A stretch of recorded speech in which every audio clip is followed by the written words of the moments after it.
I'd like to call the meeting in order and please rise for the salute of the flag. Pledge allegiance to the flag of the United States of America and to the republic for which it stands, one nation, under God, indivisible, with liberty and justice for all.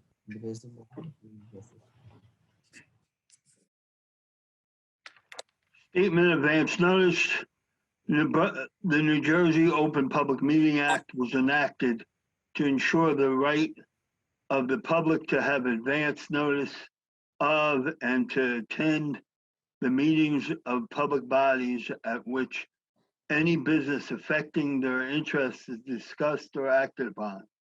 In accordance with the provisions of this act, the board secretary has caused notice of this meeting, including date, time, and location, to be posted in South Brunswick Public Library and the board office, filed with the township clerk, and communicated to the Home News Tribune and Star Ledger.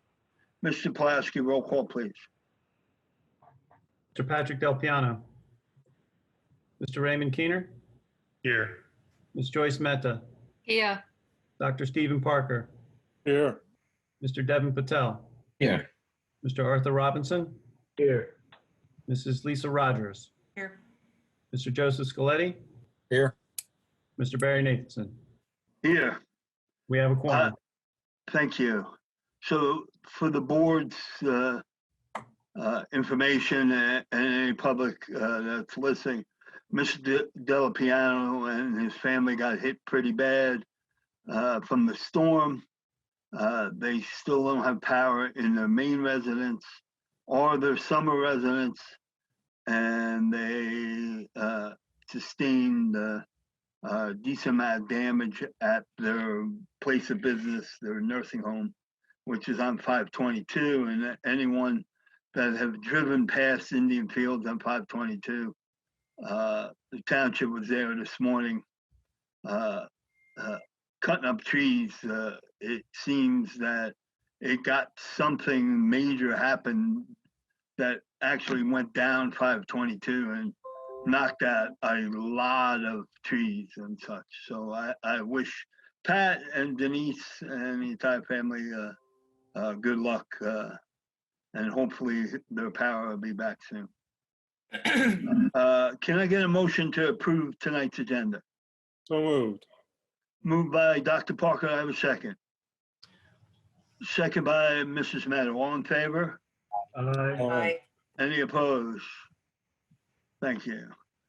So notice to the public, we're going into executive session, and we will be back at 7 o'clock.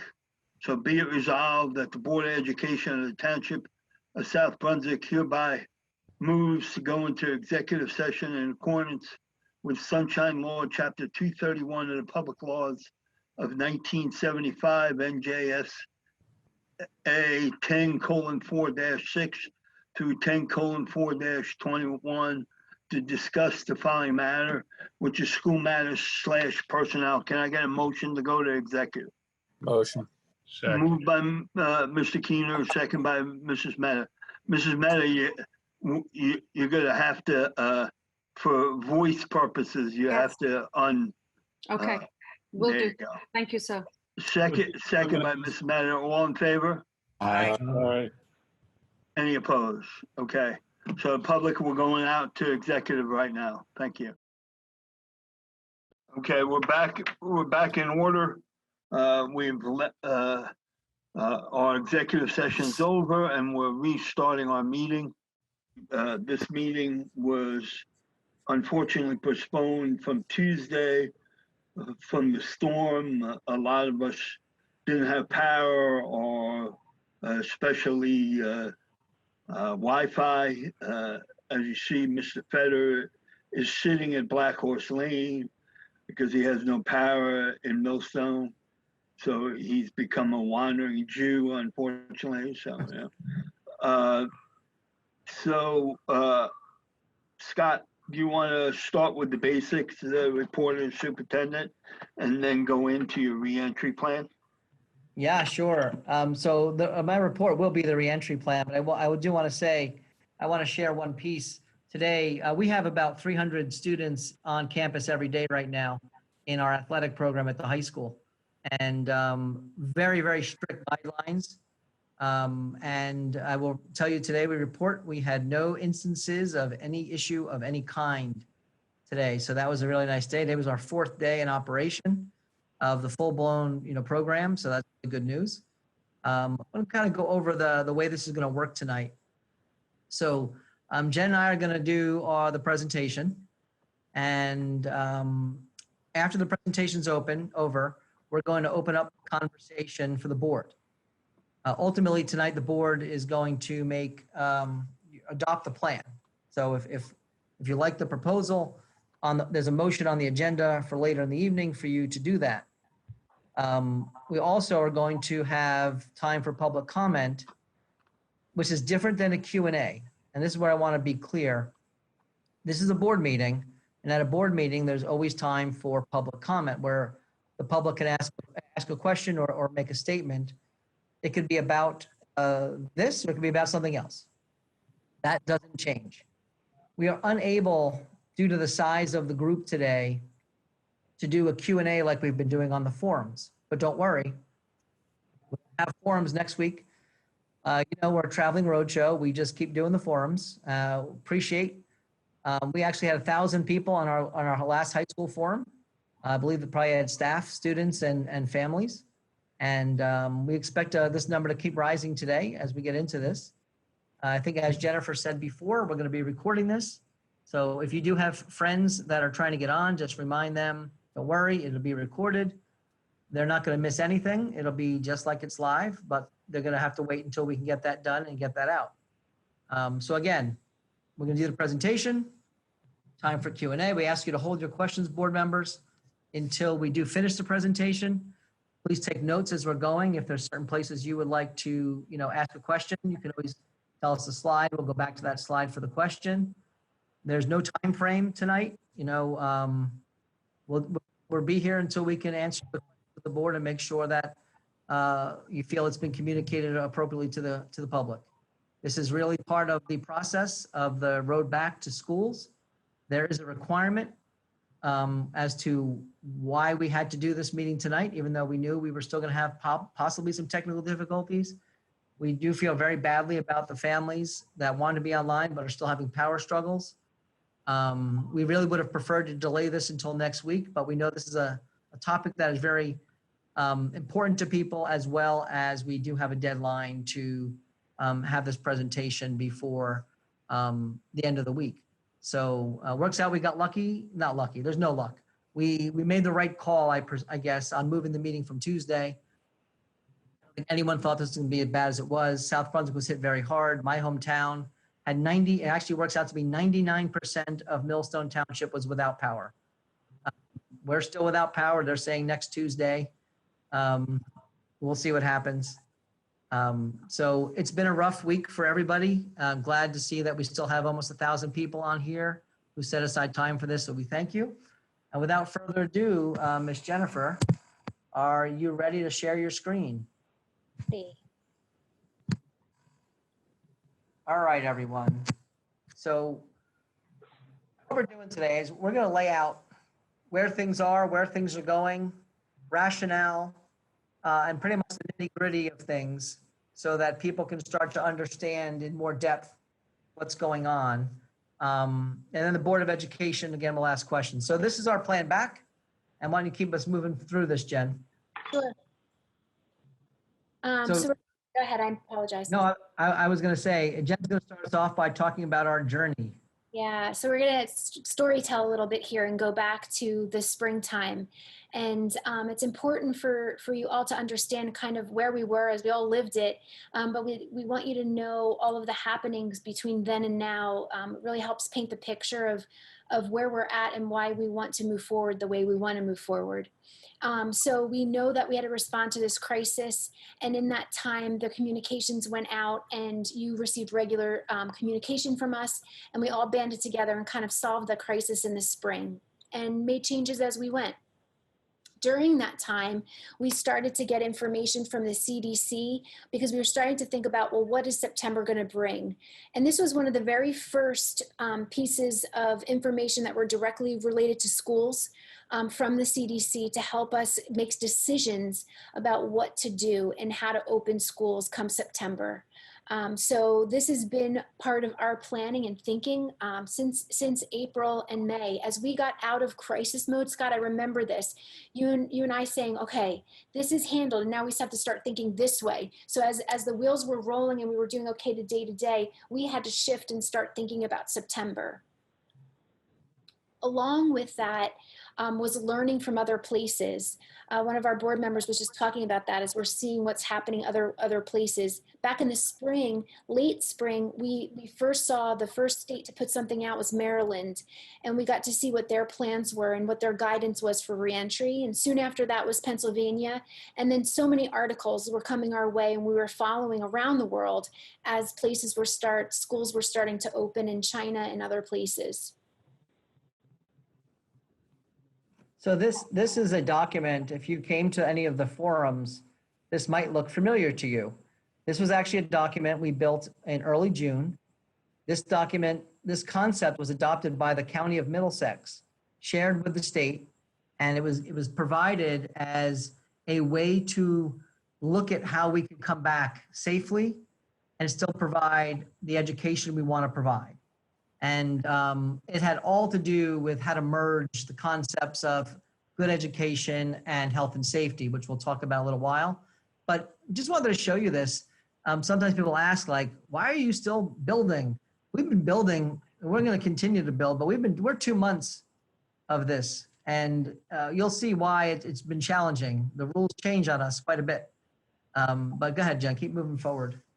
Sure. So from there, getting that guidance, using that continuum that Scott described, we fortunately have spent time working with a consultant group called Ed Elements, and they helped us launch our strategic plan. And in that process, they helped us to design protocols and really be a way to vet through things and give us processes to be able to follow. So meeting with them, this happened. This was one of our cool planning sessions. We really started to think about where we needed to turn, what we need to do, what were the knowns, what were the unknowns, and start to try to navigate through these uncharted waters. And we ended up coming up with these 3 scenarios, and we knew that we were going to be one of these 3 things, and we really knew that it was going to be some kind of combo of any one of them. So basically scenario 1 was that like school's normal, there's no restrictions at all, and that's a pipe dream. Scenario 2 was what we described when we sent out to you about the hybrid model. We knew that there could be some kind of scenario there where social distancing and restrictions. And then scenario 3, we knew that there ultimately could be full remote, like we were shuttered in the springtime and having all remote learning. So with that, then came June 26th. And this was when the governor made his address, and we all watched closely, and we received that first 104-page document that was giving us guidance of what to do. And there were lots of interesting things in there, and lots of more questions came to be. But some of the things that we had to do from that point was, first thing is create a reentry team. And although we had been working within stakeholder groups, we formalized we made a formalized team of who's going to help us do reentry. And I'll share who those people are in just a moment. But in addition to that, we continue to hold advisory committees and get feedback from staff and students.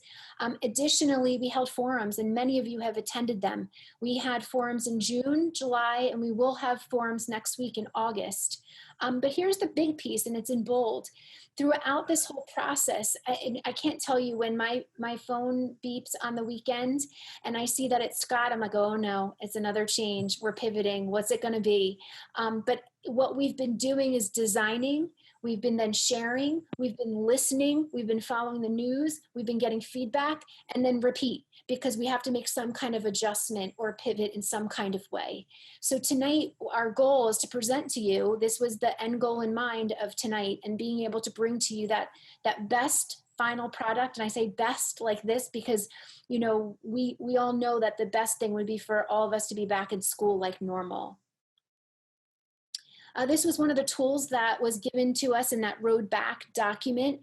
They had stages to the process, and we just had to follow these guidelines and bring this reentry team together to kind of work through it.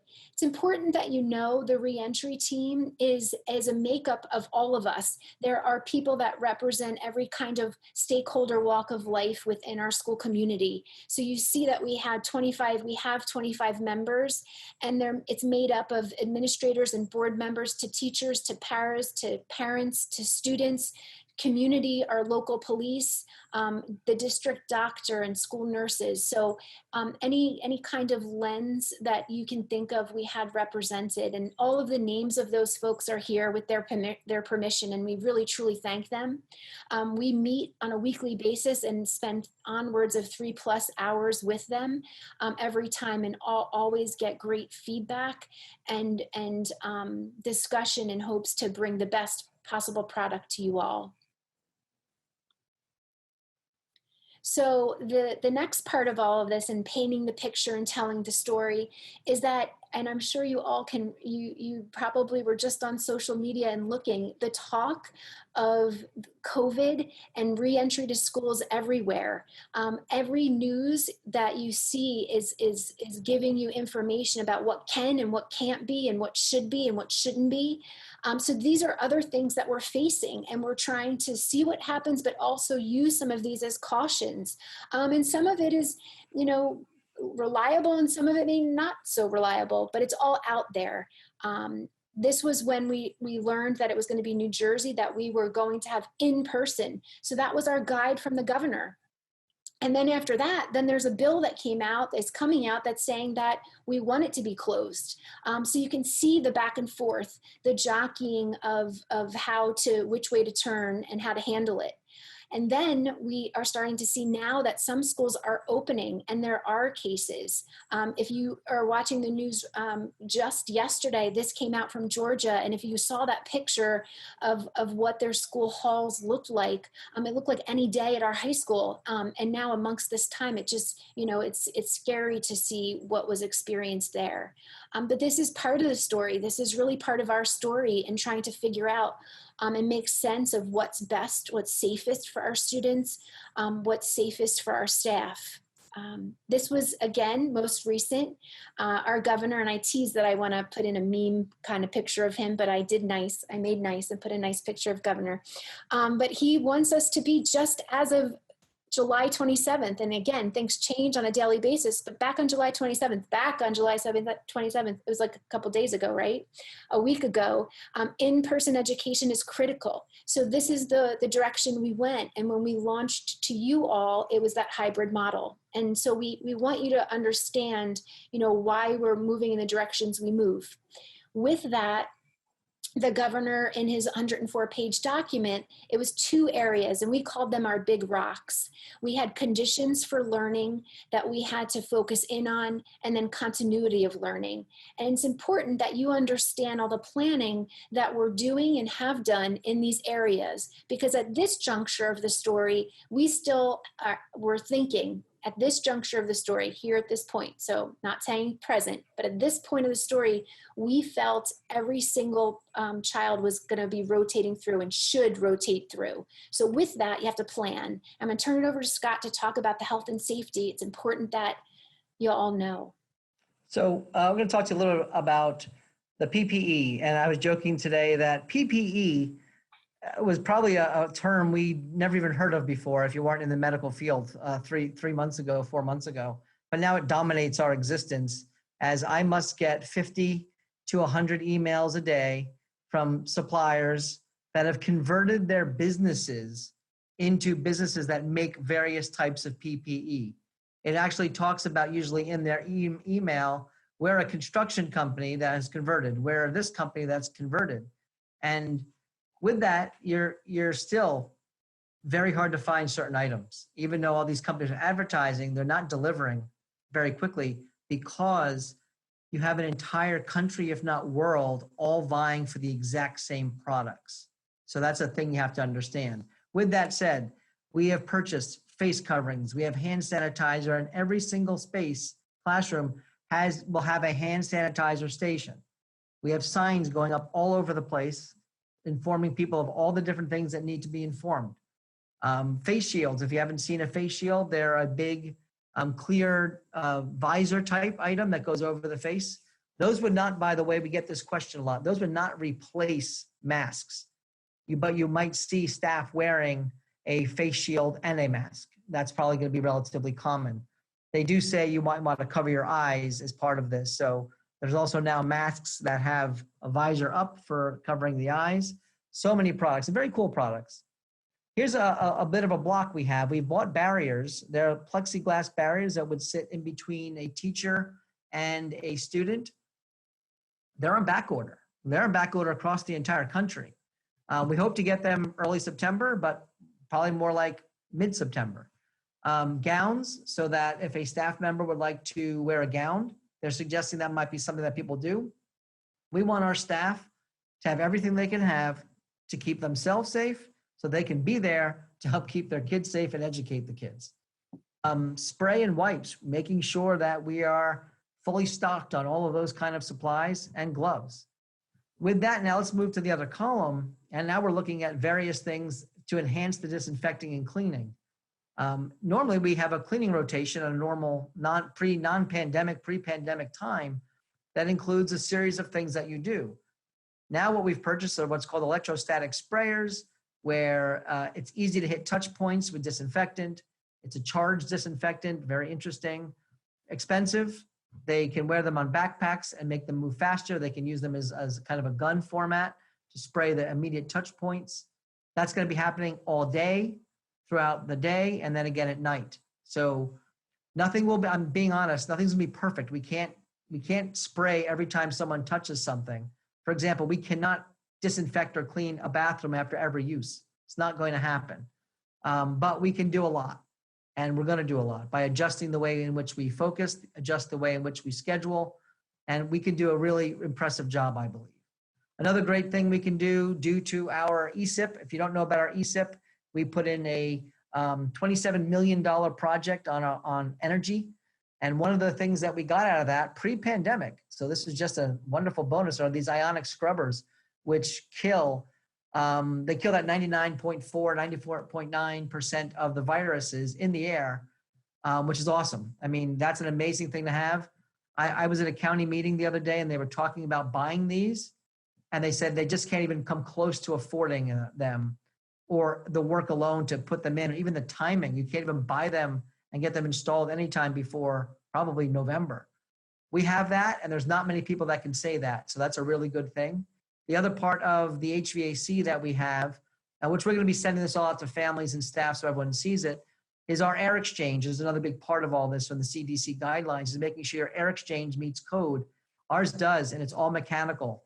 It's electronic. It's censored. So very sophisticated system. This is one of the huge bonuses we got, again, out of the ESIP. Another thing that's going to be back, we've done this before, and I used to do this when I was a principal. Every room, every bus will have a sign-off. What's been cleaned? What's been done? We want our staff, we want our families and our students to know what's been done.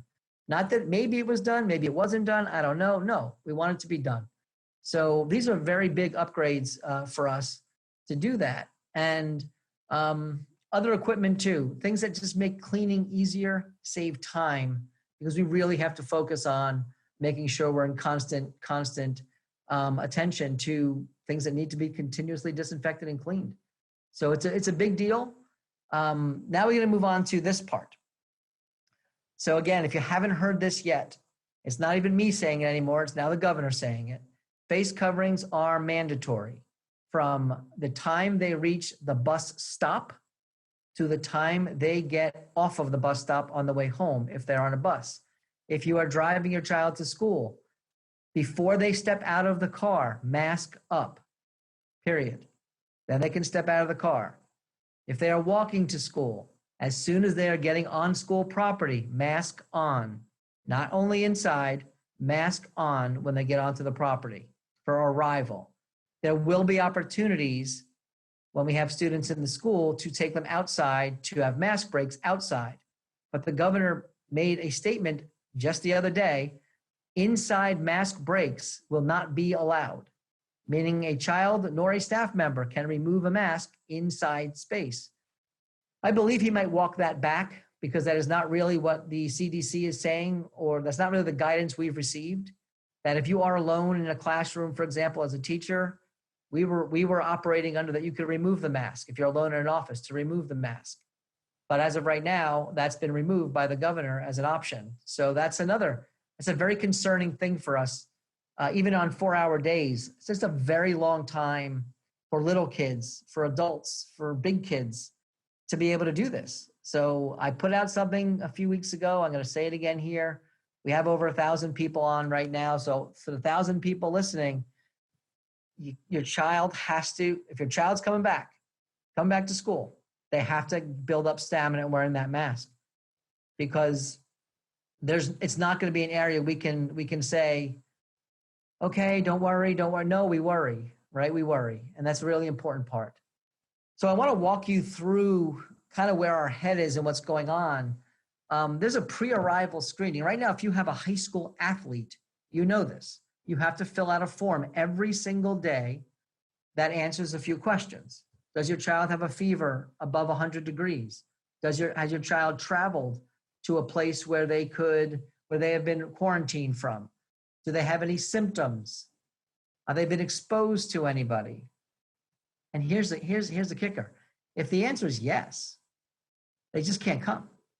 And the only way we're going to contain this in South Brunswick is if parents keep sick kids home, period. If everybody keeps sick kids home, if staff that are not well do not come into work, we'll have a very good chance of building up our stamina as a school district to keep moving forward with including more and more and more kids as we go.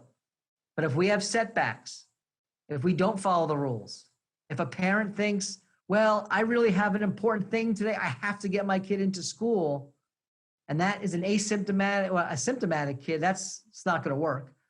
Where we're going to run into issues, our doctor told us, I'm being honest, if you think you're going to open schools and not have any coronavirus in the schools, you're crazy. Because kids are asymptomatic a lot of the times. So no one's doing anything wrong, they're just asymptomatic. So it's about vigilance.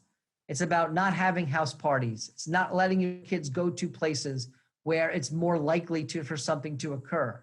If we commit as a town and as a community, then maybe we'll be the first to fully open schools in the state of New Jersey. Doing it the right way. That's a lofty goal. It doesn't happen without us doing this. And the pre-arrival is huge. No fudging the documents. Fill them out. Be honest. Keep kids home. Be safe. The screening when you get to school in the beginning is going to be temperature checks. I don't know when we'll stop doing those, but we're going to start with temperature checks. And of course, making sure that the documents have been filled out and that no child is. And here's what I'm going to tell you why. Our first day of sports on Monday, when we had all the sports come in, 10 kids didn't make it. 10 out of about, I think it was 220. It's almost 5%. 5% of kids showed up to school to go to their sport. 6 with a fever, 3 who had visited other states that had to be quarantined, and 1 that said they did not feel well. That's 10 kids from their home to the school, and no one took notice of any of this. Now, if we didn't have our protocol set in place, just think of what could have happened. Those 10 kids come into the school. Let's say that it was corona. I don't know if it was or not. Let's say it was. We could have just infected 50, 100 kids. That's how fast this thing spreads. So understand, as much as what I'm going to tell you next is horrible to hear, it is the reality we are living in for anything to do with in-person learning. And that is a quarantine or an isolation for 10 days.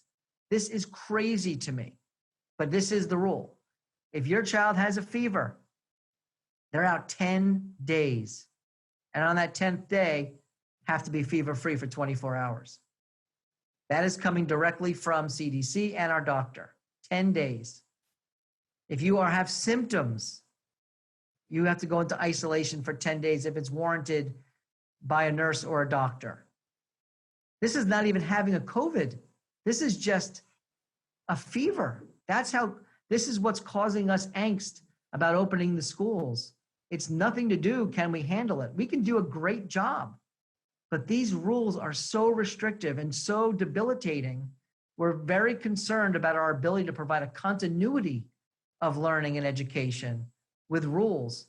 Then I'm not even getting into how many people might have to be quarantined as a result of that fever. Fortunately, our protocols in athletics that I shared with you are working so well, those 10 kids never got out of the car. They were just sent home. But on a school day, make that 300, 600, 800, or 1,000 and go to 5%. Where am I putting 50 kids, all who have to now be put in isolation until their parents come and get them? It's not feasible for us. It's not working in our minds to just go blanket in and throw everybody into this. So it's all part of it. And this health and safety stuff, we're going to talk a little bit more about as we go, but we're going to talk about classroom setting. We're going to show you some pictures of what a classroom setting is going to be. And then this is a crazy concept, but if you have little kids, sharing is caring. Nope, not anymore. Don't teach that anymore. Stop it. No more sharing is caring. No sharing. Sharing is bad. Don't do it. We are being told we cannot have kids share supplies. Just think of those little kids sitting around in a preschool or a kindergarten, and they have general stuff they're playing with, the little kitchen sets. Who didn't have a kitchen set? No more kitchen sets. They're not going to be covered. It's driving us crazy as educators, and I'm sure you as parents. Moving kids through the hallways, we'll do it and we'll figure it out, but it's not good. And then of course, hygiene, washing hands. The rules from the Department of Education require every single child to wash their hands at certain times of the day. And when you add that to mask breaks, and now you have to leave the building for a mask break, the idea of having kids in school with these kind of rules is really driving us a little bit bonkers, to be honest. So we're playing this out. Go ahead, Jen. And so here's a bus. If you didn't get to watch our last video, you get to see this nice, pretty bus with these nice, cool stick figures and their beautiful little masks. The way we're going to be doing a bus is kids will sit window to window when we get to buses. If we need to, we will put a kid third in the row in the aisle seat. We hope not to need that. And based upon so far the data that we're collecting from families, we don't think we'll be in a position at any point soon where we'll need to worry about that third seat. But just understand, mask on at the bus stop. You cannot board the bus with the mask off. They just won't let you board the bus, period. So just keep all this in mind. If your child does not wear their mask and we get reports of your child not wearing a mask, I hate doing it, but your child might not be allowed to ride that bus anymore. And these are crazy, crazy things to think about, but they're real and it's happening.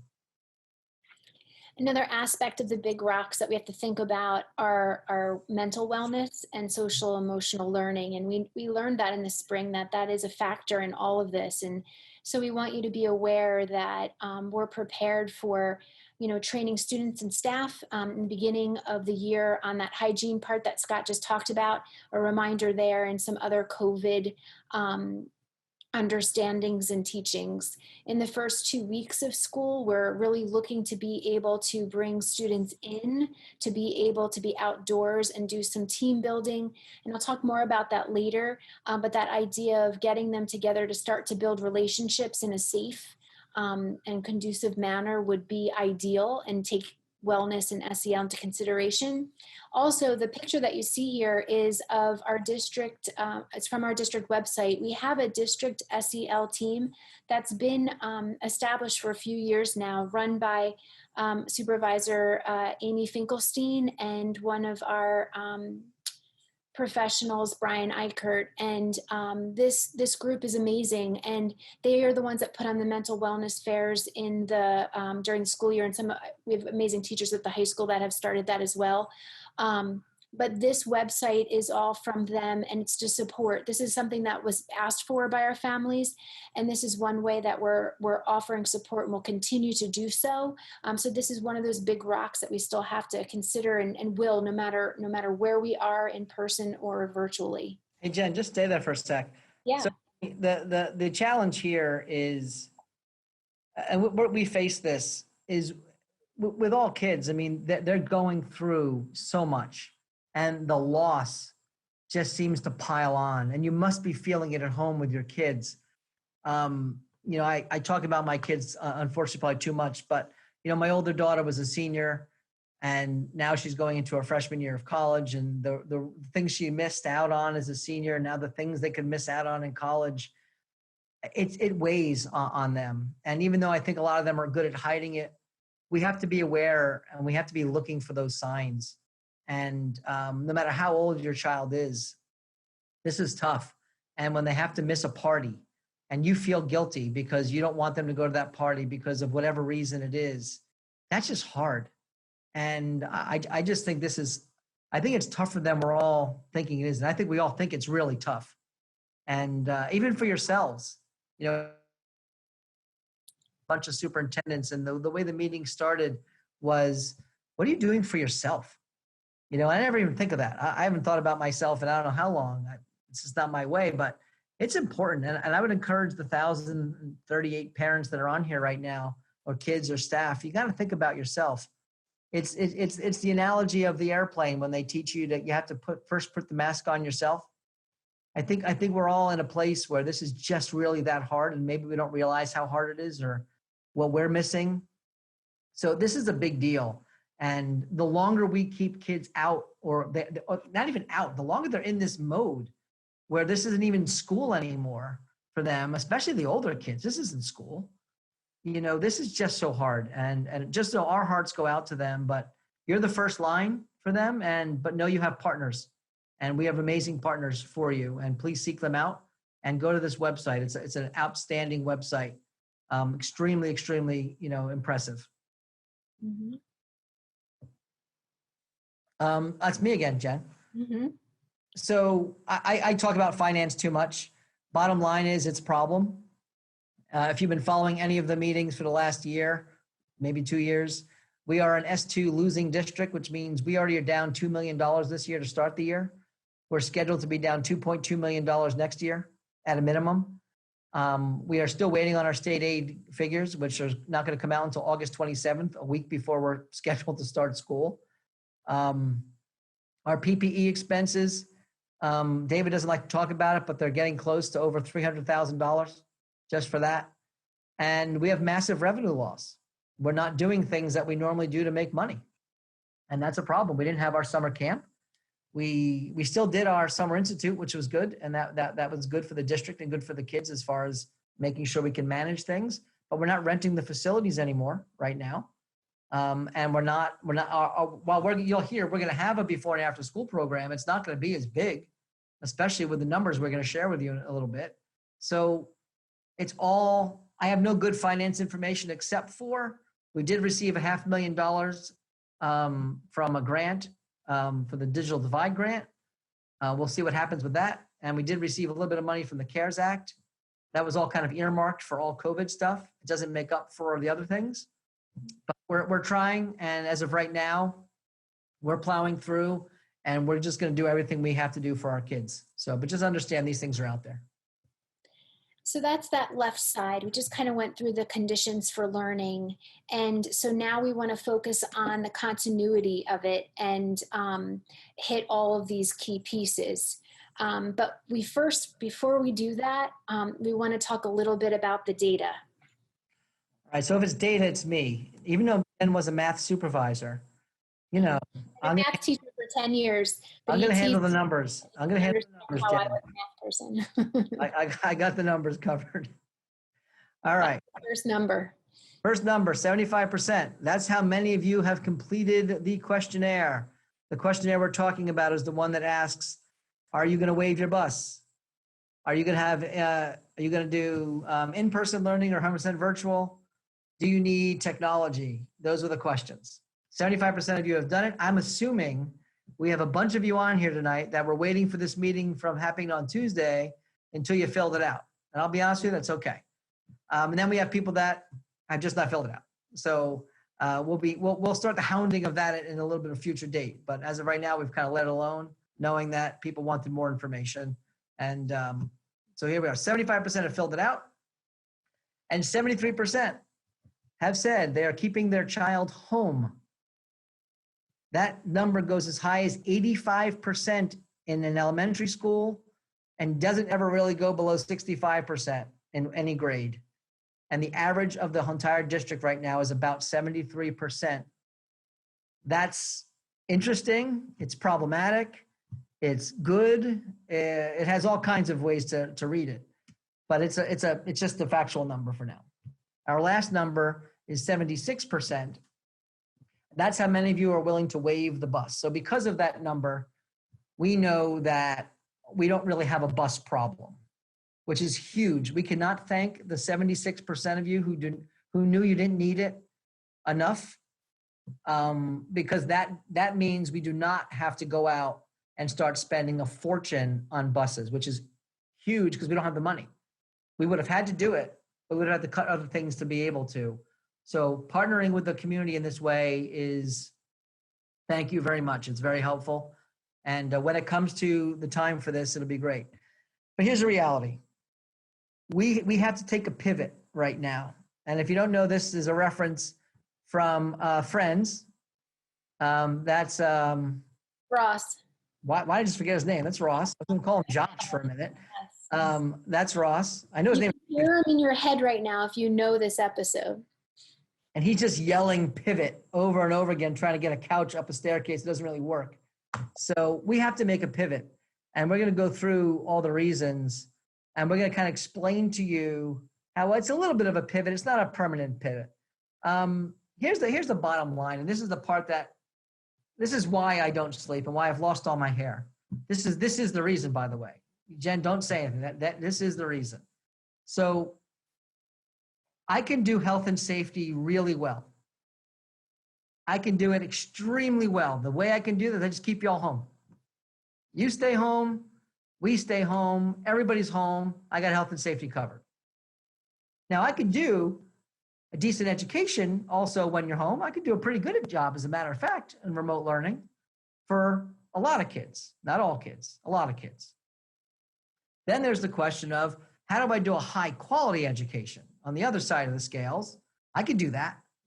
You get rid of my health and safety requirements, I can go right back to giving the high quality education we've done, the one that keeps us, I think, ranked number 13 in the state, right? For high quality education. So we can do that. We're good at that. South Brunswick, heck, that's one of our things, right? We can do this really well. But when you make me merge these two things together, that is not what we do well. And what we're finding, as I went over those health related issues earlier, at some point, the health and safety that we're required and need to do right now to keep people safe is so impactful. It's absolutely impacting our ability in that model to do a high quality education for those kids who are in person. It's just not that anymore. And what we want to show you, to you have a visual image of what we're talking about, is there's nothing about what we're talking about in moving forward that is school, as you know it, as I know it. If you have kids that are home that are saying, Mommy, just let me go back to school, they are thinking of this. They are thinking of, look at those little preschoolers. Look at them. They're walking in line. They're holding the teacher's hands. They're holding each other's hands. Who knows what else they're doing with their hands, but they're preschoolers. They do whatever they do. That's over. That picture's gone. That top left picture is gone. Move over to the top right picture. All those little guys sitting on the floor. That's over. Those rugs are gone. There's no more rug. There's no more sitting on the floor. There's no more, they're way too, look how close they are. Get them apart. What are they doing so close to each other? That's over. Go down to the left, bottom left. There's kids all gathered around a computer. That ain't happening. There'll be a computer. They'll each have their own computer 6 feet apart from each other, wearing a mask in a row. They're not going to be sharing a table like that. You can't do that. Those tables are gone. They're not even in the rooms right now. An assembly? That's over. There's no assemblies. Assemblies are gone. Field trips are gone. And these kids doing a lab, well, they can't share those. He's touching her paper. What is he, crazy? He can't be touching her paper. He's got to get on the other side of that table. He can't be near her. That's way too close. That is school. When we talk about delivering that high quality education, those things are gone. And that's killing us. I'm gonna be honest with you. This is crazy. When we were going through pictures, it breaks your heart. I think what we want when we're talking about school, we want that. And I can't give you that right now. Here's what I can give you. I can give you kids sitting in buses, in rows, with masks. I can give you a teacher sitting at the front of the room, really not much room to walk around and still stay 6 feet apart from anybody, with kids in their masks, spread apart, nowhere near each other. Or do I have to take groups of kids, because I can't even manage a whole class size because of the numbers, and put them in these giant gyms? Show that picture, Jen. Blow that picture up for us. Yep. Do Can I add fuel to the fire with this? So this just came out 2 days ago. And so what does that mean for us, Scott? So this is, and again, what's not on here, it's 25% capacity of an indoor space. Mm-hmm. It's at 25 people in an indoor space, which means even if I could use the gym right now, I'm going to give you one, and parents, don't bite the messenger's head off. We can't even, SAT testing. How am I even doing that? I need 40 people to run SAT testing for 400 kids.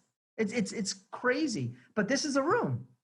This is a space. We might have to start using our gyms and cafeterias to be able to meet these requirements.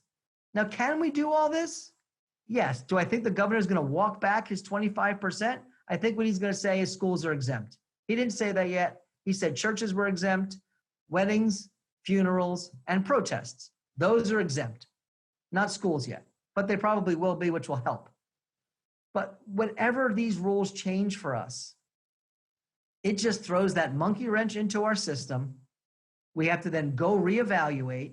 We have to reapply the input and see if that needle moves closer to open or closer to close. And time in and time out, every single input keeps pushing us away from opening. And that is just driving us nuts.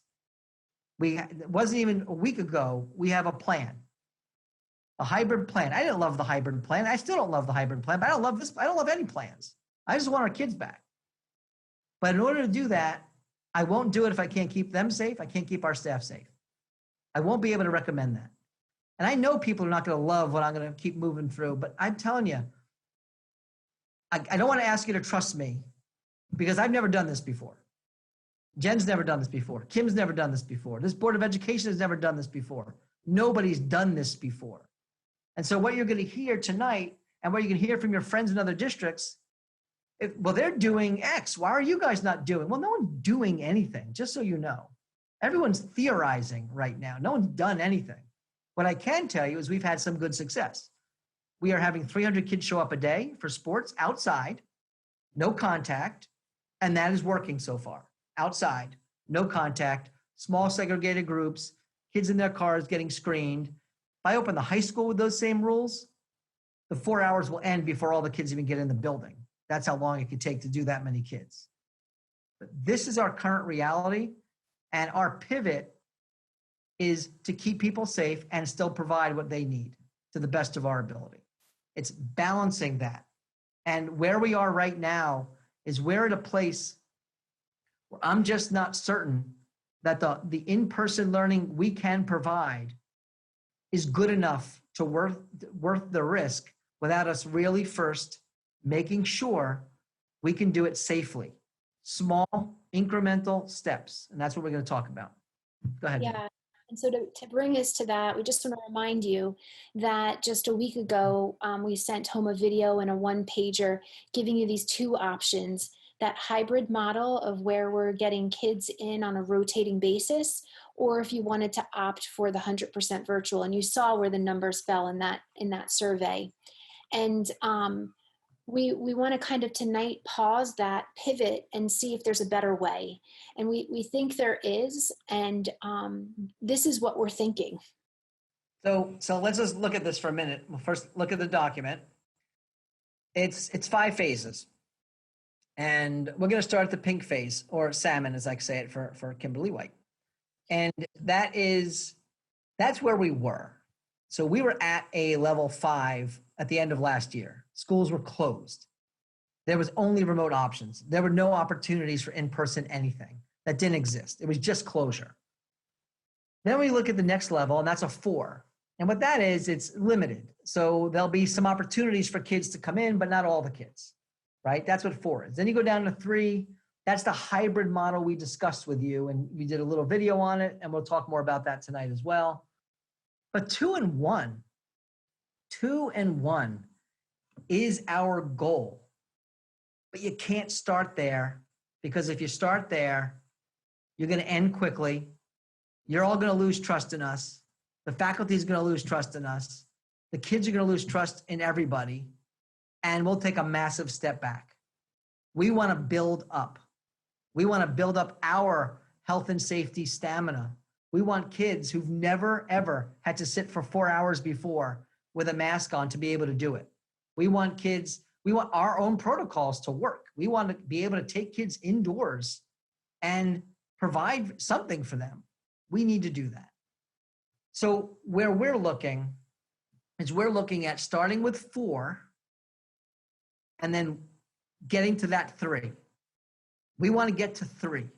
Ultimately, of course, we want to get to 1, but that's out of our control completely. 3 is not out of our control. Well, not yet. I don't know if the governor is going to make a different decision between now and September. I have no idea about that. Mm-hmm. Also trying to build a model that is completely fluid.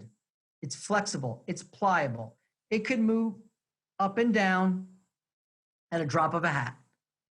We called it the Rubik's Cube.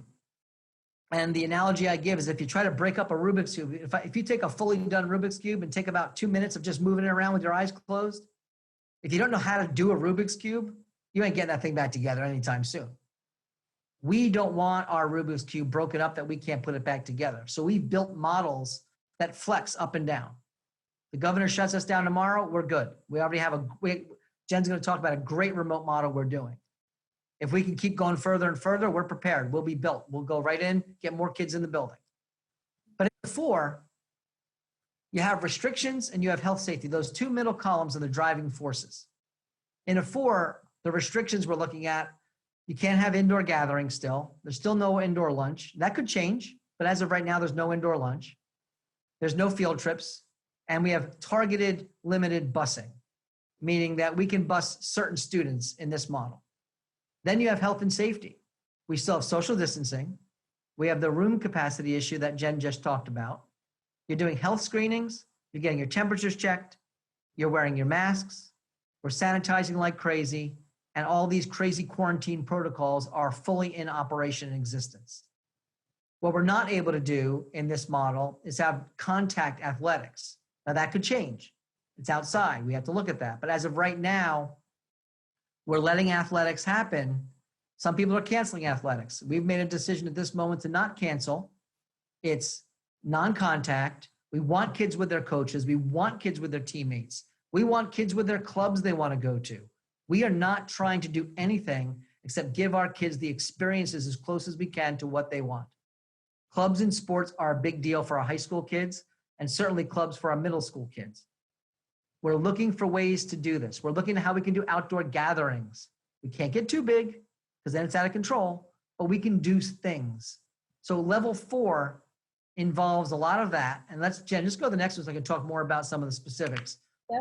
So in here, level 4 is our biggest level. It's going to last, I don't know how long it's going to last, but it has a lot of moving parts where all the other levels are pretty clear. This one is not. This one has its own set of phases. So we have phases 1, 5 through 1, but then we have other phases. We're trying to look at how we can do a few things. What we know about school is designed, and the way it functions is it pretty much is from September to June. The whole state of New Jersey is built around that concept. Just like taxes are April 15th. The accounting world is built around that date. Our entire society is built around the school year calendar. It's that agrarian school year calendar has been in place forever. Hasn't changed. With that said, there are parents whose the jobs themselves and the businesses are built around the school year. So when the school year pops up in September, it's not that it's childcare. That is the function of their entire life. Functions around school. If you have little kids, when September hits, you go back to doing whatever you can. That's the way people live because that's the way their jobs understand it to be. That is the way we function. So if we don't help our families with the idea of what do they do when they need to work and they have a little kid, we're doing a big disservice to our community. So we've designed that remote learning center model where if you need your child to come into school and we're not open, absent of the governor shutting us down, free of charge, come into school. We'll take care of your kid. Your child will do remote learning. They won't have in-person learning. They'll have remote learning. They'll be on their computer just like if they were home, but they'll be safe at school. We'll have it staffed. We'll take care of them. That's what we can do for our community right off the bat. Another area we need to look at right away is how do we get our special needs students into that school? A lot of special needs students really did not fare well in learning. But I will tell you, we've heard great things about the ESY program. Our teachers and our students rocked it this summer, and that was all online. Right now, we're at 60% of our special needs families have said they're keeping their child home. We'll do our best for those kids, don't you worry. But if their kids want to come into school as of right now, that's still an option that we have to work through. So we want to figure out how to do that safely. In many cases, these are some of our most difficult, challenging situations when you think of health and safety, because not all of our special needs students can always wear a mask. So what does that mean? How do we deal with that? What are those rules and roles?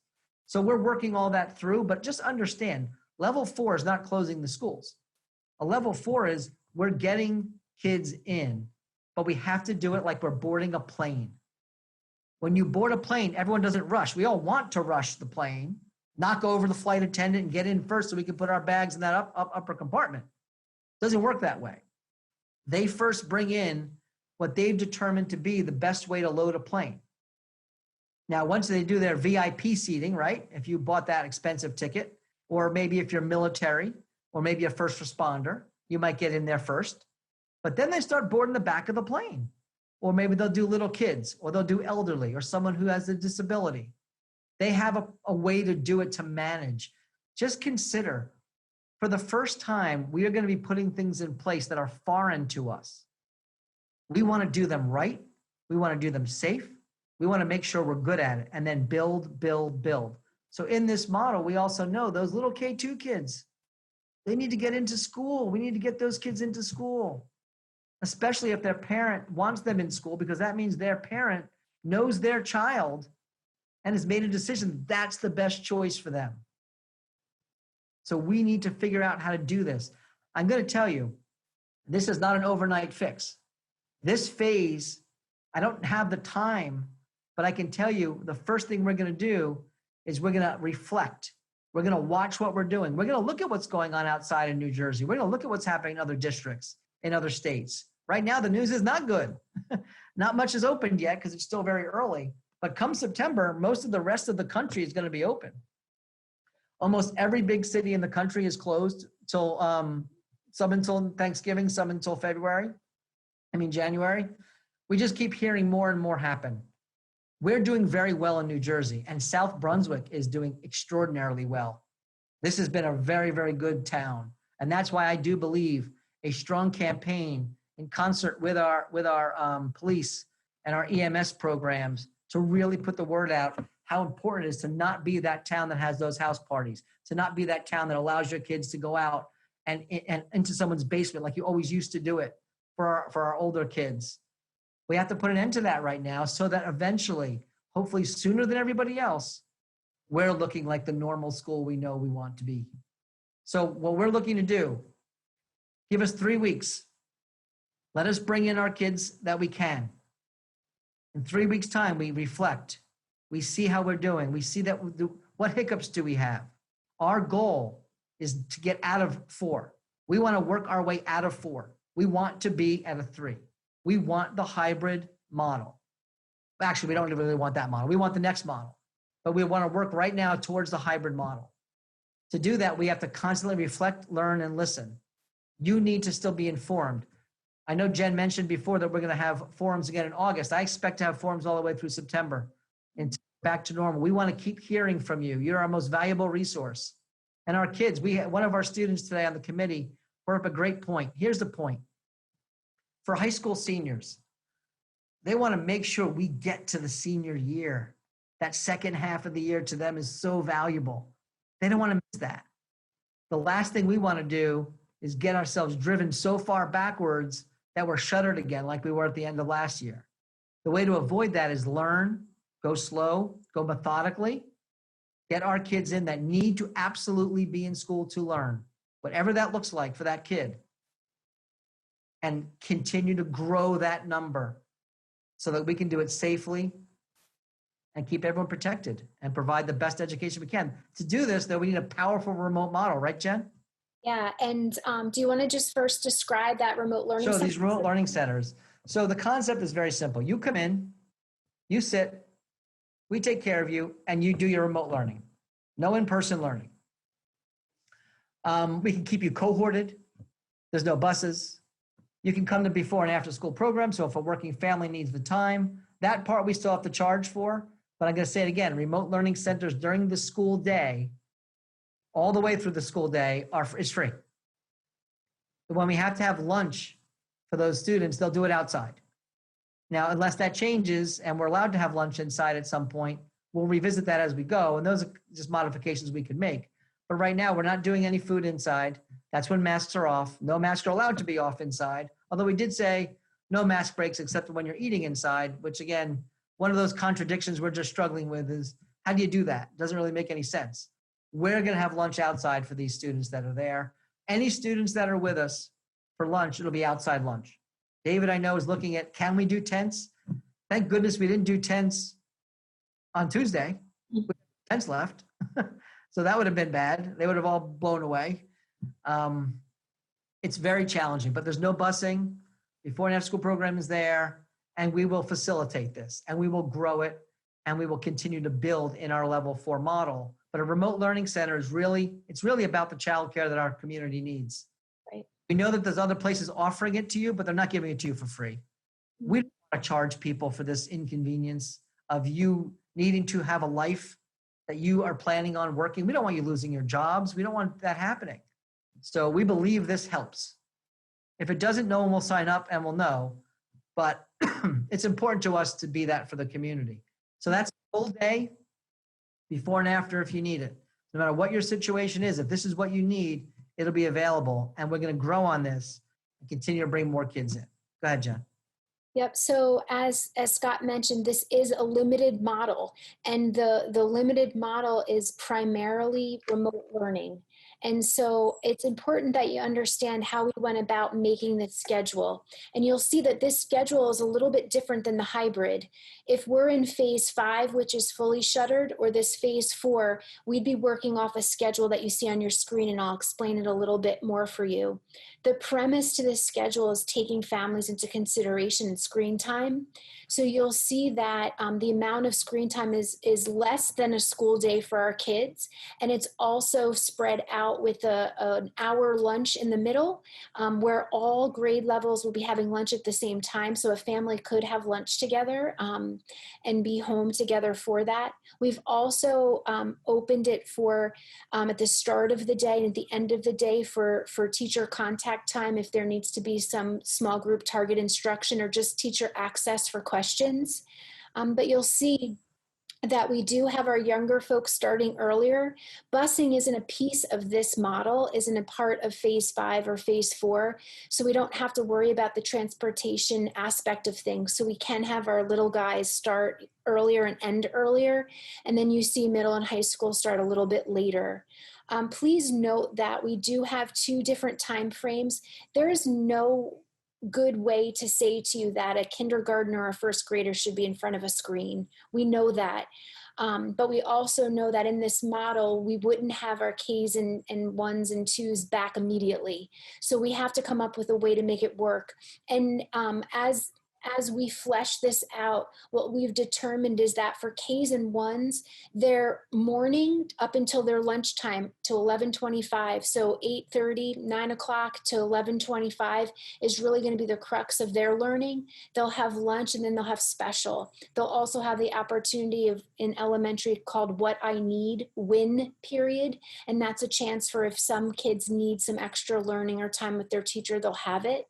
Hey, Jen, can I jump in about one thing, Jen, real quick? Of course. Just, there is busing potentially, targeted busing in the model, and if we're in for certain students. So if there are special needs students, for example, then, that is a place, I don't want to just get that confusion. For these kids are home, so obviously they don't need busing. But for any children that do come in that are not remote learning center students, We're going to be able to do it. those. Yep. And still within this time frame. Yes. Yep. So as we built this remote model, there were different areas that we took into consideration and considered goals. One was that unfinished learning piece, and another new vocabulary word for us, unfinished learning. And not only South Brunswick, but all of America and the world had that happen to them last year. We've all experienced it. And so we have taken these months to adapt curriculum to see what was not finished last year, to know what they need in order to prioritize our curriculum for this year. And to also help us do that, we've purchased and are using some adaptive technologies. And I'll talk more about that when I get to the technology page. But know that that was a consideration and something to help us with unfinished learning. Equity is a core value for us in our district, and it's no different in this remote model. And we're looking at utilizing to assure that everybody has the same access to the technology and to the learning, and prioritizing in this model, especially of getting those learners in person that need it to be the most. The social emotional, we've talked about it a little bit. Scott really hit it really well earlier, but know that we're going to utilize those first 2 weeks. Social emotional learning will be part of every day, but know that to establish the structures and build relationships in those opening weeks, we're going to take the time to do that and not just jump into academics. We'll also utilize those opening days for other things, and I'll share that on another slide. But these are goals for us that are important, that we are making sure we don't lose sight of even in this remote environment. Other things that we know we need to implement this limited model, and we've been talking a lot about that, the capacity in the buildings, and really being able to designate in-person learning in this model as we progress through. And as Scott said, we'll continually reflect and revise and bring kids in as we can and do it safely. Staffing is a piece of this model. We will have a lot of remote staffing, but we also will have staff on site to facilitate the remote learning centers.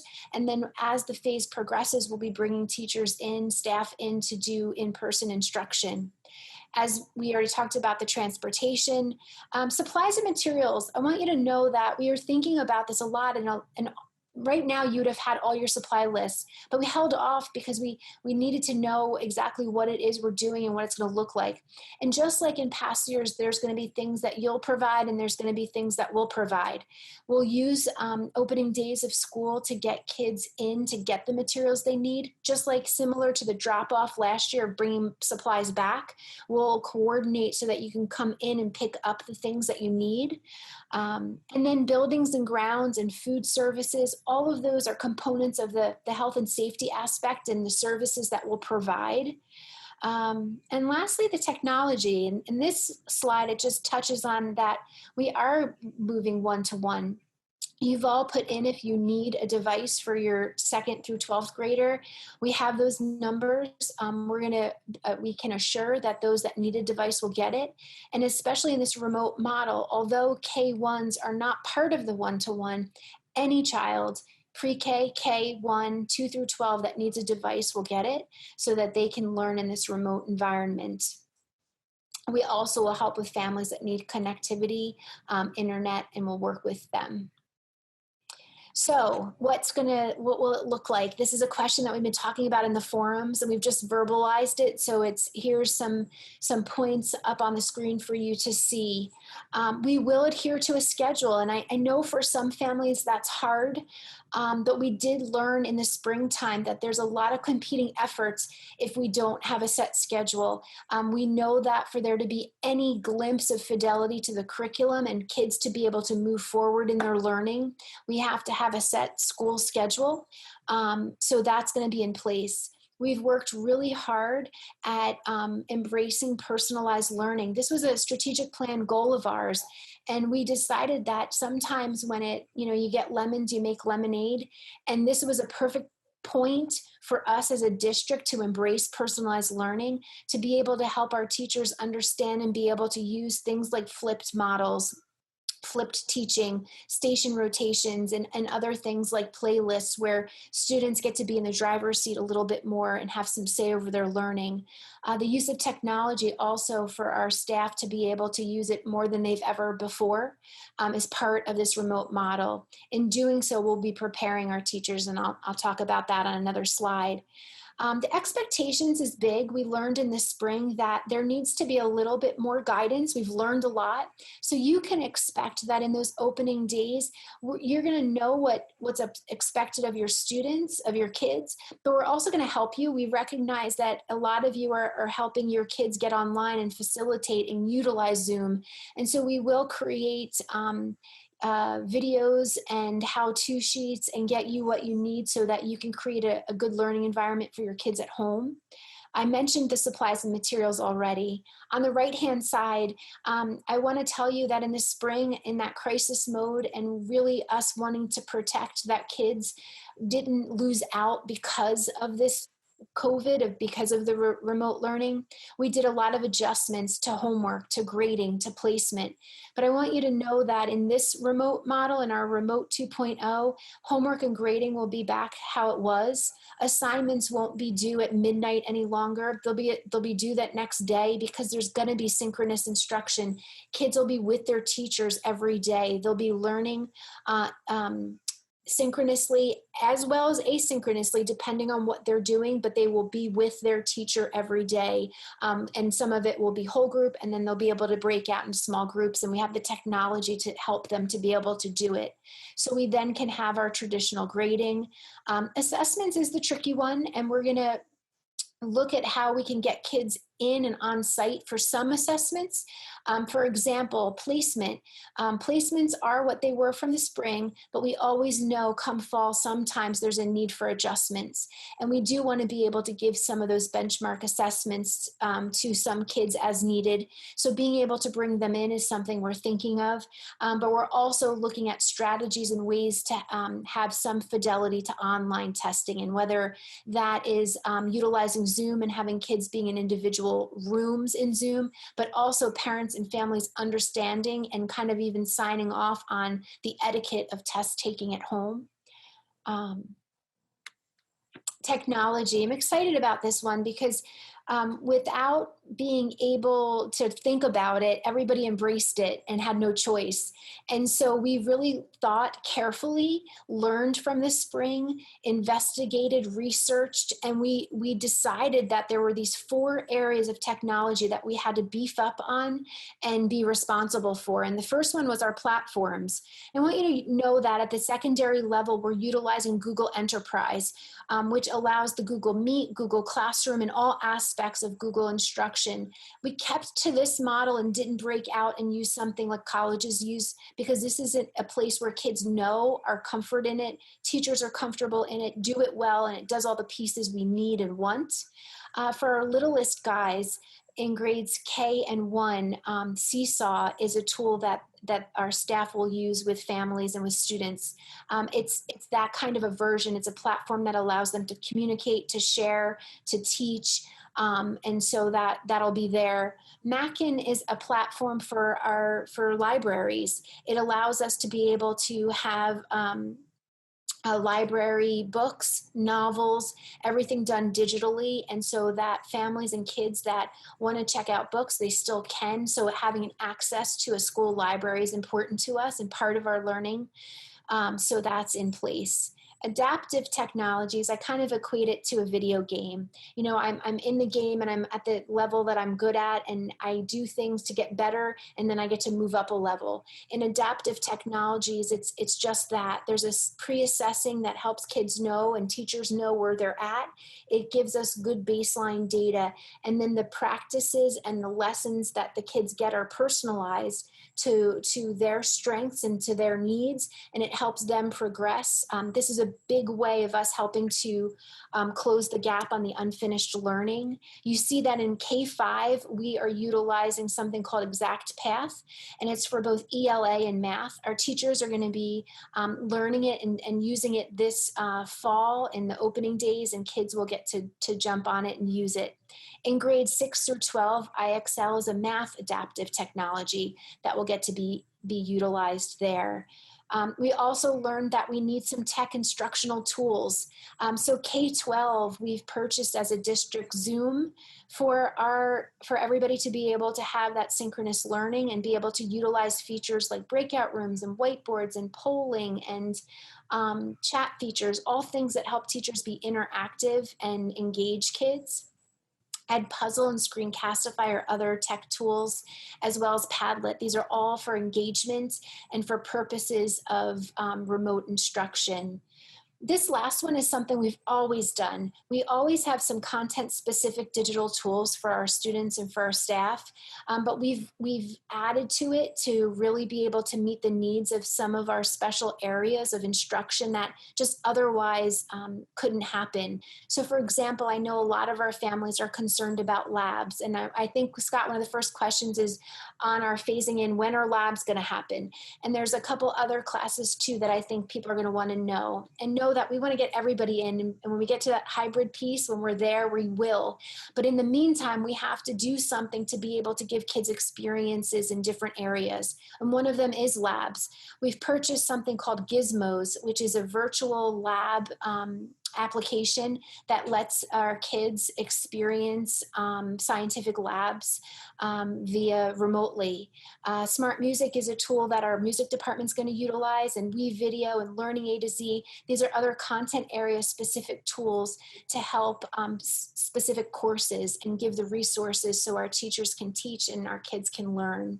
But with all this, there has been already professional learning for our staff, some optional things all summer.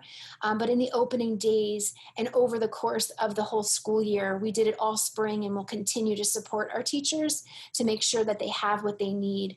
We've built in the schedule on a daily basis a little bit more prep and planning time because we know that this is such a high learning curve for everybody. But we also want to support you all. And that's where, as I mentioned earlier, having some videos and how-tos on some of these technologies so that you can communicate, you can know what your kids are doing and be part of their learning. Yeah, Jen, I think Yeah. one thing that's important is I feel like I'm in the dark. I need to put a light on. you are in the dark. You gotta lighten up there. You know, I think in the end of the day, one of the positives, not that there's really too much positive with what's been going on, is I think we're going to have better instructional models for kids when we come back to normal, right? Like these are all really positive experiences and things for our teachers to be learning, ways for our students to interact. It's certainly not worth all of this to get to that place, but it's a nice addition as we continue to grow. And the fact is that everyone's going to have technology. We were done with that pathway. That wasn't even happening anymore.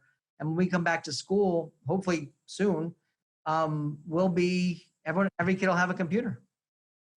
I think that's, again, goes to that point of that there are some places, there are some wins for us, right? Right. And this is definitely a win for kids and a win for teachers. Mm-hmm. The first 2 weeks of school, this is our hope. This is what we're looking at, is being able to have some on-site outdoor meet and greets for students to be able to meet their teacher. You know, it's so important, especially at all levels, but when we think of our youngest learners and not really being able to see their teacher in person, we want to try to create those experiences.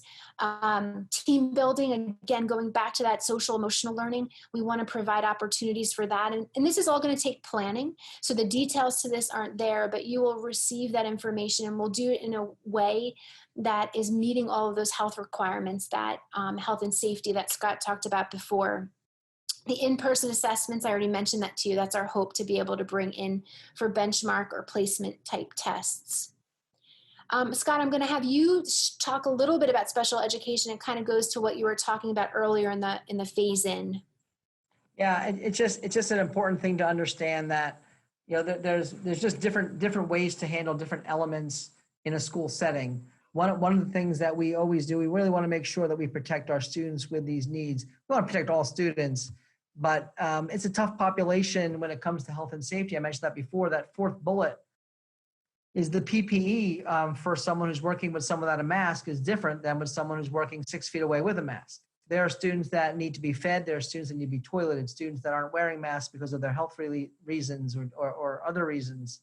The reality is we have to help all kids, and this population of students is a population that notoriously is left out when things like this happen, or that the gaps grow wider. And while there's plenty of students that I know would benefit by being in person every day, I don't know I'm not going to try and convince anybody of anything. It's just the reality is some students cannot learn in a remote environment. Some kids might not want to learn in a remote environment, but can, versus kids that it's not a want, it's not an ability, it's just the nature of the beast. And we have to be careful and make sure that we're not letting kids fall backwards. Right. All kids move forwards. We can't let certain kids or any kids fall backwards. One thing that I think was brought up at one of our meetings is that concept that kind of everybody's in the same boat. Whether you're doing a hybrid model from day one or a remote model, I'm not convinced. And I'm telling you, I'm going to be accused of pre-planning everything and setting it all up and doing all that and blah, blah, blah. You can accuse me all day. I have a responsibility for 2 things: keep people safe and make sure we can educate them. That's my job. If I sound or look like I'm trying to get us in one direction, I am. That's my job. I'm the superintendent of schools. That's what I'm hired to do. Make decisions that are tough to make. And in this case, I am pushing us towards a certain direction that I believe gets us to the full-blown education we want faster. It just might not be the way every person wants, but I do believe starting like this, considering our special needs students, considering our little guys, allows us to get to the point where we can consider all of our students faster. A full-blown jump into something right now, too much risk, but I don't believe it's going to take us forever to get to the hybrid model, which again, we're glorifying this model. We're glorifying a hybrid model, which keeps your kid out of school from anywhere from a week to 2 weeks out of 3. Now, there's an advantage. Right now, with the low number of kids that are saying they want to come back, you might not even need to do the hybrid model at first. But I can tell you how math works. If we say, forget the hybrid model, we only have 25% of the people that want to come in, so we're going to start doing that, it'll splinter our staff to the point where, first of all, we won't be able to deliver the best instruction. I'm just thinking of a class in the high school that is splintered, where it's not going to be an even 25%. You might have a class that has 3 kids in it in person and 20 kids home. That could easily happen. In fact, we can look and tell you that's going to happen. There's no way I'm convinced that that model is going to work well for any of those kids. You're going to have 3 kids in front of you and 20 kids watching from home. That splinters it. That's not a good model.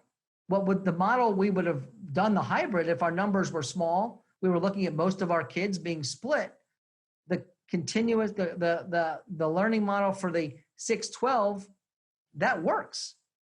It's not ideal, but it works. The team teaching model of the grade K-5 becomes, you don't even do the hybrid. You might just be able to put 1 or 2 teachers in a grade level in each school. The problem is, I can tell you what's going to happen right now with the numbers we have. If we deliver that model from day one, the kids are not going to be able to all go to their school. They're going to have to be moved from different schools to make the numbers work, to make the staff work. We can't hire more staff. And that's a problem. Like, that's breaking up things. And what we keep finding as we're going through this piece by piece is things just keep getting broken apart. For example, if that doesn't change about the class size, I can't have class sizes of 5 or 6 because of the 25% capacity rule. I can't do it. I can't staff it. It's not possible, not in any way, unless I use the gyms to teach 25 kids at a time in a gym. But I run out of gyms. I run out of cafeterias. It's not feasible. It might change. And what we're doing is we're watching. Our goal is to shift to at least this model as fast as we can, safely.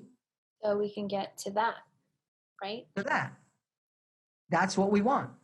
And our belief and is the way we're doing it. It might be a little slower than some people want, but our goal is not to sit in a tier 4, to get to tier 3 and ultra tier 2. And I think our strategy might get us past some of the other states that are doing it differently. Can you go back though, Jen, go back to the hybrid model? Yeah. This one. So no, Yeah. next one. Gotcha. Sorry. So just again, for those that didn't fully watch yet, we also don't want the hybrid model to be 4 hours a day. We want the hybrid model to be a full day. So we're going to be watching what happens with indoor dining. We're going to be watching a whole bunch of things. It just unfortunately takes us time to do it right. And that's more important to us, knowing that unfortunately, I know this decision to be at a level 4 is not going to be everyone's cup of tea. Some people are going to be very unhappy that we're not at a level 5. And some people are going to be very unhappy that we're not just doing exactly what Georgia did. I guarantee you we have people that live in South Brunswick that right now think it's crazy for us to not just open our doors in full, load those buses and get kids in school, masks or no masks. I guarantee you we'll see that on Facebook tomorrow. And that's the way this rolls. There are people on every end of the spectrum. So instead of playing the try to make everybody happy rule, our focus has been, what do we believe is best? Doesn't mean we're going to be 100% right every time, but it's a sincere approach. And it's the way that we can do a good model, educate our kids, keep them moving forward, and slowly get us on the path to where we need to be, which is eventually back to this. This doesn't exist. And I can't express enough to this community, to any community that's caring about school right now, when we keep thinking about in-person school, no one is thinking about what it looks like or has any concept. We don't either. What it means for a teacher to stand in the front of the room in a mask while kids cannot coexist outside of their little desk area. That is not a place we want to be. It is not a place we want to start. We want to get there where it can be better than that. And that's going to take our ability to manage all of this correctly and keep our kids safe. That's our plan. And it's not perfect. It's not even desirable by me. I don't like it. I want to just bring kids back in.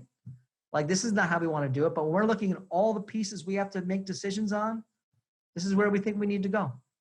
Hope the community supports us. We believe we're doing the right thing for this community, and we believe we can partner with the community and get us there much faster than the average bear. Again, just to point out that, tonight's forum isn't meant for all of those questions, tonight's board meeting, but you can see that there is opportunity for forums beginning August 10th. There's an elementary one on the 10th, 11th is high school, and also middle school. Please know if the time is not conducive for you, that you can attend any of these. You're going to get the same kinds of information and we'll answer your questions. So please, I know that they're at different times, some are day, some are evening. So please pick the one that works for you. You don't have to attend just because of the level. Scott, with that, do we turn it back over to the board? Yeah, let's give it to the board. Contact information to the community, but let's turn it over to the board. I'm going to stop sharing my screen so we can see you all, if that's okay. They might need to go back to just so you're ready to go back into it though. Okay, I can wait. Okay. Board members, I appreciate it if you raise your hand and I'll acknowledge you so we don't all jump in with the, I know there's a tendency with Zoom just to yell out, so. I think Ray is raising his hand, but you couldn't see it. Okay, yeah, I can't see everybody. See Ray, Steve, and Devin. So how do you want to do Okay, it? Ray, And- go ahead. And Ray, Lisa. go ahead. Yeah, thank you, Mr. President. Yeah, thank you, Jen, Kim, David, Scott, for all the hard work into this. As you've all pointed out, the preferable plan would bring our students back. Let's go back to normal, bring our staff back into the buildings where they belong. But unfortunately, we just can't do that right now. And I think this is a good starting point for us to be able to move forward. And it's always easier to move forward than it is to move backwards. In addition to that, this provides some help to our parents so that they can get through this together with us. There's still those that are thinking that the governor's going to pull the plug on everything and close schools down. Well, if we're at this phase, we actually meet that requirement. So I think that this is a good plan, the best plan that we can come up with right now and move forward. So it's going to work for everybody and we'll learn from it and revisit it and improve on it as we go. Thank you. Thanks.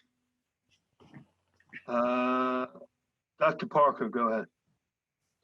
Yeah, just to say that, our role is to educate the children. We can't do that unless we ensure their safety. And I've said all along, our number one priority has to be the safety of the children and the staff. And within that, to educate them as well as we can. Exactly what these plans do. As Ray said, if you go too fast and you end up with issues, you end up with people sick and you have to step back, it's much harder than to go through this slowly. I mean, the committee's put in a huge amount of time and a huge amount of thought into this. They've kept the board apprised of it as they've gone through it. I just believe that this is the best plan for us, and we'll start slow, and if things work, we'll step further along and move forward on it. But I think this is what we need to do. Lisa, thank you, Dr. Parker. Lisa, go ahead. Was Devin before me? Devin jumped off the meeting somehow. Oh, okay, maybe fell off. So I have a couple questions. So forgive me if there's a few. First, I just want to make a comment.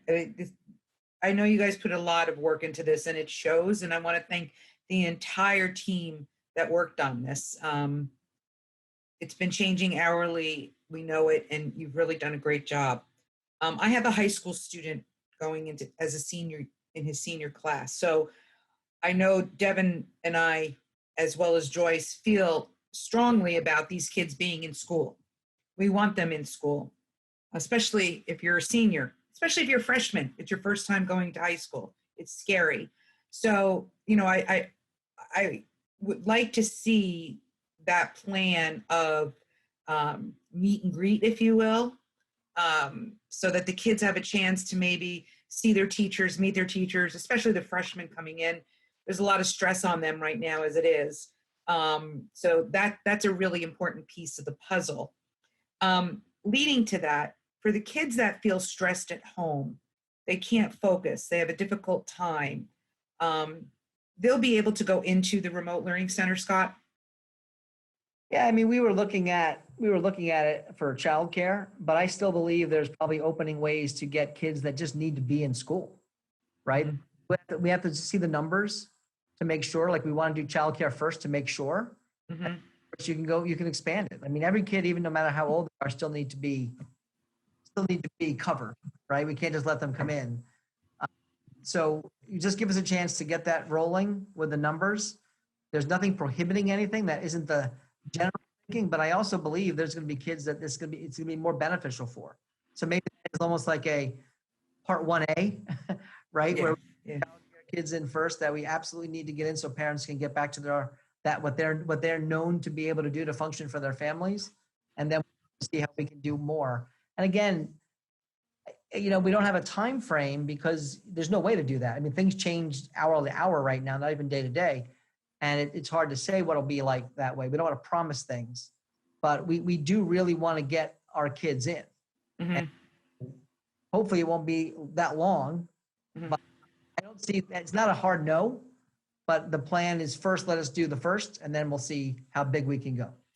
Okay, and then following up on that, and actually the SEL piece that's on the board website is very, very good. I went through it, and I think that would be helpful for parents to review that if they haven't already. But moving toward that end, if the kid is in school, if there's a student in school in a remote learning center, they will still have access to their teacher via Zoom, or will the teachers actually be in a classroom? Yeah, no, I mean, you might have some that are. There's not going to be a necessary, you must go to your classroom, but I think we've been asked by a lot of teachers, can I go into my room and from my room, right? So there's no way to know for sure, but we're not gonna mandate, like, we don't just treat people that way to make them so they're working in their room. And they're gonna be working no matter where they are. Some have little kids at home. If we make them come into work, their own little kids, and they're not gonna be able to work. Right. Some have conditions where they can't come into work right now because of what's going on in the world, and there's rules about that, and we don't want to force them into that. We don't want to Right. force them into positions. There's going to be a time where we need people to be in to take care of our kids, and whatever that is, whether it's day 1 or day 10 or day 30 or day 40, whatever day that is, that's what we do. But we hear that other districts are doing that, where they're like, nope, you have to come in and you will be in school on this number of time, and it's not who we are. And we don't need to be, because our teachers have proven to us time and time again, and our whole staff, everybody, they are committed to this district. They are committed to these kids. If they feel they need to come into this building, I'm not going to stop them, but I'm not going to force them down a path. They haven't shown me they need me to do that in any capacity, at any level, from any position in this district. So. Okay. And then just one final question. I know that we have to receive guidance of some sort from the state in terms of the, and I forgot the name of it, the percentage up and down. So if there is a higher positivity rate, sorry, I couldn't think of the word. Transmission rate and Transmission rate, thank you. I think we were going with a 1% for a while. Are we going to view ourselves in a bubble so that if the state says we're at a 1.5 transmission rate, but the South Brunswick community is less than 1%, how are we going to go from state phase 3 to 4 or 4 to 5 or be throughout those phases? And that's my last question. Thank you. Yeah. So we talked about that today. The data doesn't exist for that localized like that. So we might not have the South Brunswick transmission rate. Well, we'll have state transmission rate, but there is South Brunswick data, right? So for example, there hasn't been a case since Sunday. That was told to us today. So the South Brunswick data is very good. Now, if you told me that every parent would guarantee to keep their kid in South Brunswick, and every parent will not let their kid go to a place where they could get, you know what I'm saying? Heck, I'll open the whole thing tomorrow.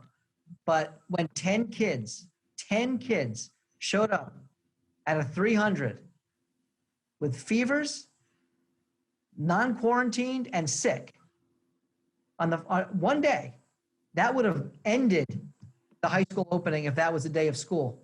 With 25%, 750 kids, 5%, that's 37 kids. 37 kids to be quarantined on the first day of school. What do you do with that? Who's going to trust me to take care of their kid? What staff member is going to trust me to take care of them? So, the good thing is we have protocol that worked. We have to make sure those protocols work in the buildings, small numbers, then get to bigger numbers, and then do that. But let's prove we can do it. And again, it might not be as fast as somebody wants me to do it, but heck, when you see that on the first day of opening your program, that 10 kids show up with, parents sent kids in with a fever, 102. 2 kids had over a 102. How in the world can we do our jobs without a full partnership from this community? Now, this is not I'm not trying to be upset with our community, but that is Right. the reality. That is just the reality. That happened. That's not me worrying about it. That happened. So let's get good at this. Let's do a campaign with our community with our township in partnership. We have such a good relationship with our township. Let's do that together and make that the rule. Don't do the house parties. Don't do the things you're not supposed to do. If you're in a room with somebody, put on your mask if it's not in your home.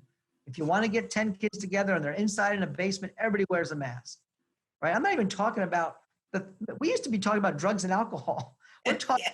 We're talking about socializing. Just think of what we're talking about. This used to be a conversation about, well, not let your kids go to a place where there's drinking. I'm not even talking about drinking. We're talking about being in a room with a friend. That's crazy, but that's the reality. So if we get good as a community, it's not just the schools, it's the whole community. It's a buy-in of everybody. And so far, we are an impressive community. We maintain that, this all goes much faster, Great. right? When everyone knows that we can do this well and take care of everybody, and what's the reason not to move faster? But we need to do it right. Thank you. Thanks, Lisa. Devin, are you here? What happened then? Yes, I'm here, but somehow my video shut down. I don't know what happened. Okay, you have a question? You still have questions Yep, I do have or comment? Okay, Yep. go ahead. Thank you, Mr. President. So, question is, so eventually in level 4, phase 4, level 4, pre-K to 2 kids will be in some kind of in-person learning, right? Eventually. Moving from phase 4 to phase 3. Phase 3 is our hybrid, so yes. But there'll also be in-person learning in phase 4. Yeah, okay. So that's good. All right. Second question is unfinished learning. So I know we do have some kids who are not able to finish their whatever their learning assignment in last spring. So not last year, this spring. So in summer we did have summer instituted for them. So how was that? Are they caught up? What are we doing with them? There was some summer learning that had to do with credit recovery, and then some of our normal programs that we do on kind of giving that jump start for going from grade 8 to 9. But overall, it's really impacting everybody, Devin. So every single student, there is unfinished learning that took place. So we've done it by compacting, by looking at the curriculum, identifying what was not learned last year, and then matching it up to and prioritizing the content that we want covered this year. So there has to be some give to our curriculum, but we've done it in the best way possible to keep those power standards and the things that at each grade level or for each course are of most important to learn and are necessary to be able to continue from there. Okay, very good. Perfect. Thank you. And one last question. Supplies. So I know you said that we will have some kind of pickup for those kids for books pickups and all those stuff, but we are giving them options of online books too, right? For some, Devin, so just so everybody's aware, even the community to understand, I'm glad you bring it up, to purchase online books, it's as expensive, if not more expensive than purchasing our texts. So for us to be able to have textbooks, and if kids want them, they will be able to bring them. A lot of our newer textbooks have the online component that just comes with it. So in that case, kids will have that choice between using that or getting an actual textbook. But a lot of our newer textbooks have that feature, but I can tell you that 100% of our textbooks are online. Great, thank you. That's about it. Thank you, Mr. President. Joyce. Okay. First of all, I just wanted to say a big thank you to Mr. Feder and his team. I want to go back to something very important that Mr. Feder said just now, a couple of minutes ago. And basically what he said was, we can't do this alone. So this is a huge, huge need for collaboration and transparency, and for us to work with the school community, with parents, and for teachers in just being honest with symptoms or how they're feeling and sending their kids to school. This is huge because we can't do this alone and everybody's health is at risk. So that's the point one. Now, point two, the limited model that we are now referring to, just for confirmation and clarity for the school community, this is only from September to Thanksgiving. As far as I understand, this is what we're working towards from September to Thanksgiving. And we had referred to testing in the previous parent forums where we had discussed that students would be required, may be required to attend school for some assessments and testing. Is that still the case? And the last part, early release on Wednesdays, will that still be the case for the limited model? Thank you. Joyce, the first one is there's no set time for only until Thanksgiving. I would love to not have to wait till Thanksgiving, which is why I don't want to say Thanksgiving. If we say Thanksgiving, it kind of makes it harder to move faster. I'd rather say in 3 weeks, we're going to review where we are. We're going to see what our numbers are. We're going to see that we've done it well. We're going to see that we have no cases, that we're managing the remote learning centers and possibly special needs students, whatever that lands, and that we're ready to continue to grow that. And if we're able to grow that and move that faster, there's no reason to wait into a predetermined time. I mean, Thanksgiving is an arbitrary date. It just happens to be a small break. And that's what colleges are using. They're using Thanksgiving as their break. And, they're all, all the colleges are basically in this area are all fully online. And some of them have closed their campuses completely. Talk about upsetting a college freshman who can't even go to school. They have to stay home to do their learning. This is just a damaging thing all over the place. But I don't want to say that. I want to be clear to the community. We're not saying Thanksgiving. What we're committing to is in 3 weeks to reassess and reevaluate and see where we are and see if we can continue along the path in 4 because we're doing very well. Hopefully getting to 3, I would love to say before Thanksgiving if we can. I can't say we will, so I don't want to make that statement. But I'd love to say it's possible. It's definitely possible. I don't know that getting to 2 is possible before Thanksgiving because that's even outside of our hands with some, for example, social distancing right now is outside of our hands. So 2 is kind of at a far distant way until other things change, but 3 is not. And so let's not go with that. The second part of your question, go ahead, do number 2 again. About testing. Can About testing and about early release on Wednesdays. Yeah, so what we've talked about is trying to figure out ways to do formal testing with present kids in small groups in some way. That's one of our things. You heard Jen talk about the assessment part of all this is probably our next big hurdle. So just know that, we'd love to give opportunities for kids to get on grounds. In number 4, it's actually in the number 4 is getting kids on grounds. So we know that, like what Lisa brought up before, we know that these kids want to see each other in the school setting in some form. They want to see their teachers. We just have to make sure we can do that safely, but that's something that's more realistic in some capacity than an everyday 4 hours a day in a class. That's a trickier thing, especially in the high school and middle school where kids move and kids are kids. But Can I answer the last one? Yeah, go ahead.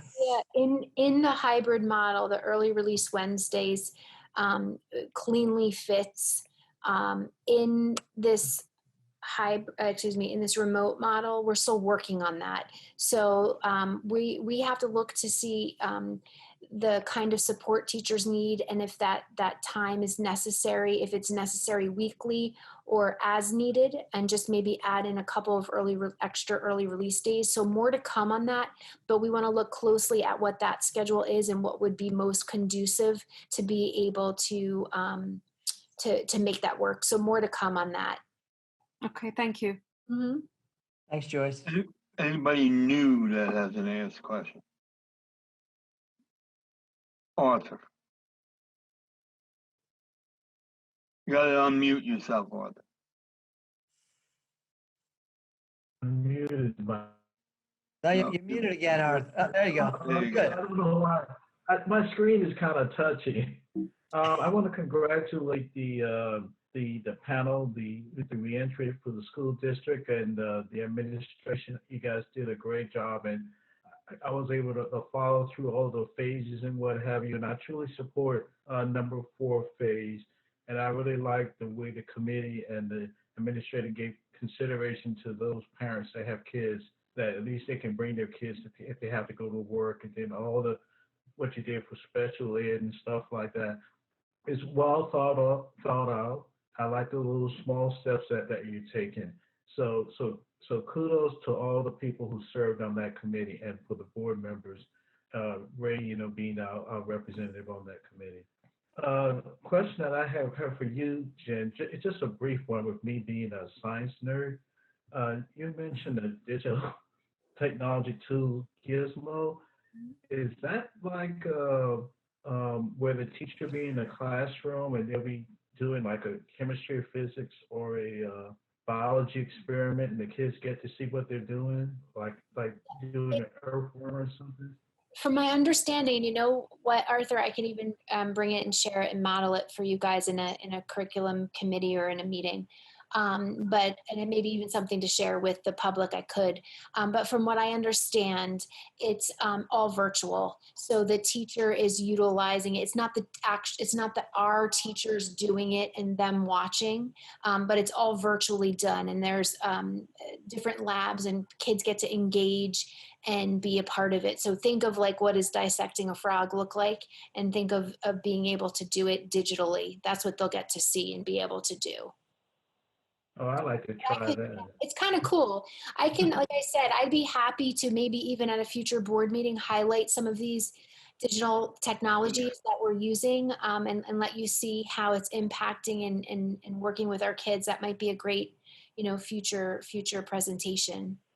Okay, thank you very much. Dr. Parker, Joe, go ahead. Poor Dr. Parker. Sorry, Dr. Parker. So I want to thank Scott and his whole team for putting this together tonight. And I know you guys have been working very, very hard on this. I just have a couple of questions, though. Is all our kids, they all do have the ability for the internet as well as computers already, correct?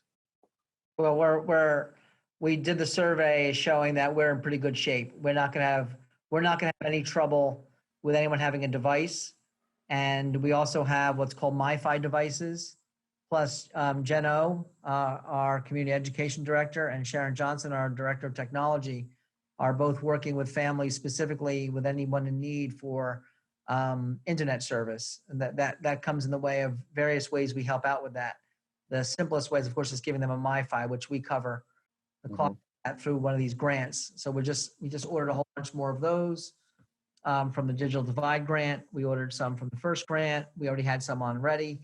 We also had from last year where we had trouble spots so that we can get in front of those before September. Remember, we went down in March, no one prepared, but now we've had all this time to prepare. So we expect to open up on day one fully outfitted with internet and a laptop for every child.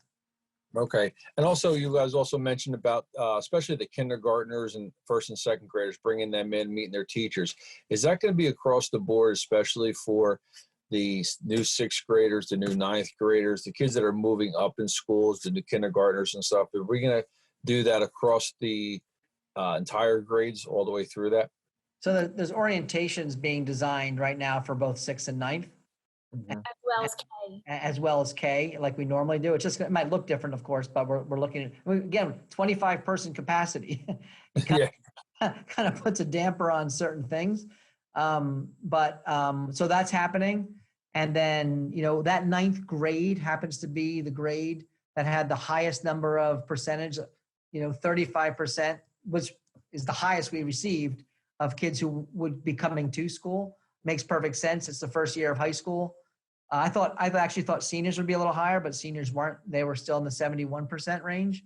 But the highest grade of in-person was ninth grade. And that's telling for us. So that's informative to us to know that that's something we have to look at and see how fast we can mobilize, that. But unfortunately, high school is not like other grades. You can be educated by taking classes across all different spectrums. It isn't like you have just ninth grade classes. We don't cohort like that. So the challenges of high school is the cohorting. When a child comes into school, they come into 4 different classes, and they'll have 4 completely different groups of children that they're with, other students that they're with.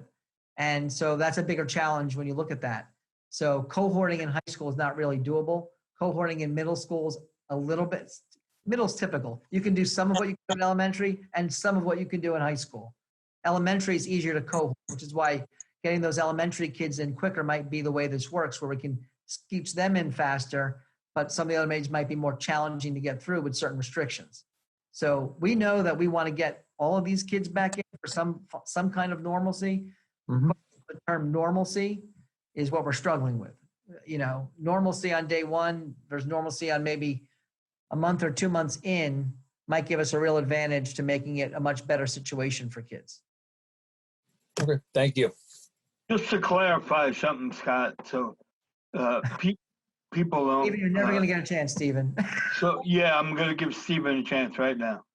I just want to clarify, the 25% actually is worse than just 25% because it's 20, the maximum is only 25.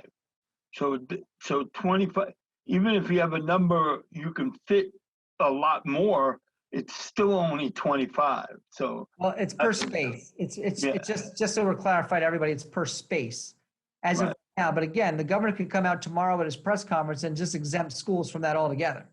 As of now, of course, when he doesn't do that originally, it forces us into a whole tailspin because it kills your plans. It also kills your ability to put 25 kids or more on a bus. I mean, these things are just, they just keep getting said, and then we have to be responsive to it. It's very, very challenging to operate a system like that. It'd be like if you're home and then the bank just kept changing the way you can input money. No, we don't do it that way anymore.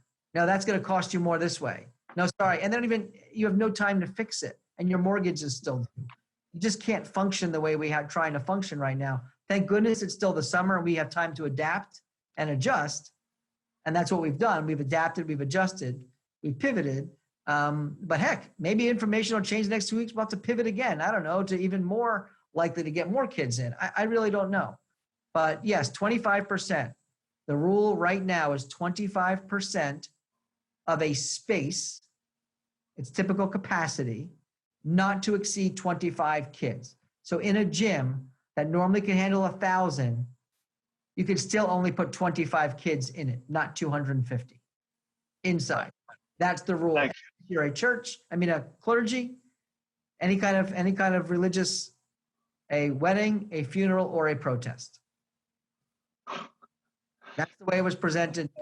Stephen, I'm going to call on Stephen. Yeah, go ahead, Stephen. Well, you just sort of made the point I'm trying to make. There's still a lot of uncertainty going forward. And Yes, there is. put together a plan that's very flexible where you can move forward or back as needed. Yes. But it requires us to ask the whole community to be flexible with us. It's going to be a flexible process. We can't tell you exactly what's going to happen on first day of school, second, third, or fourth, because there's still a lot of unknowns going on. And, we're doing the best we can. You've come up with a plan that's relatively flexible, and we're going to move forward with this, unless the governor or something else comes in that says you got to throw the whole plan out and start over. Hopefully not. We'll take this plan, but exactly how we're going to go forward with it, it's going to be flexible, and just everybody needs to be flexible with it. We need to do what's best for each child as best we can.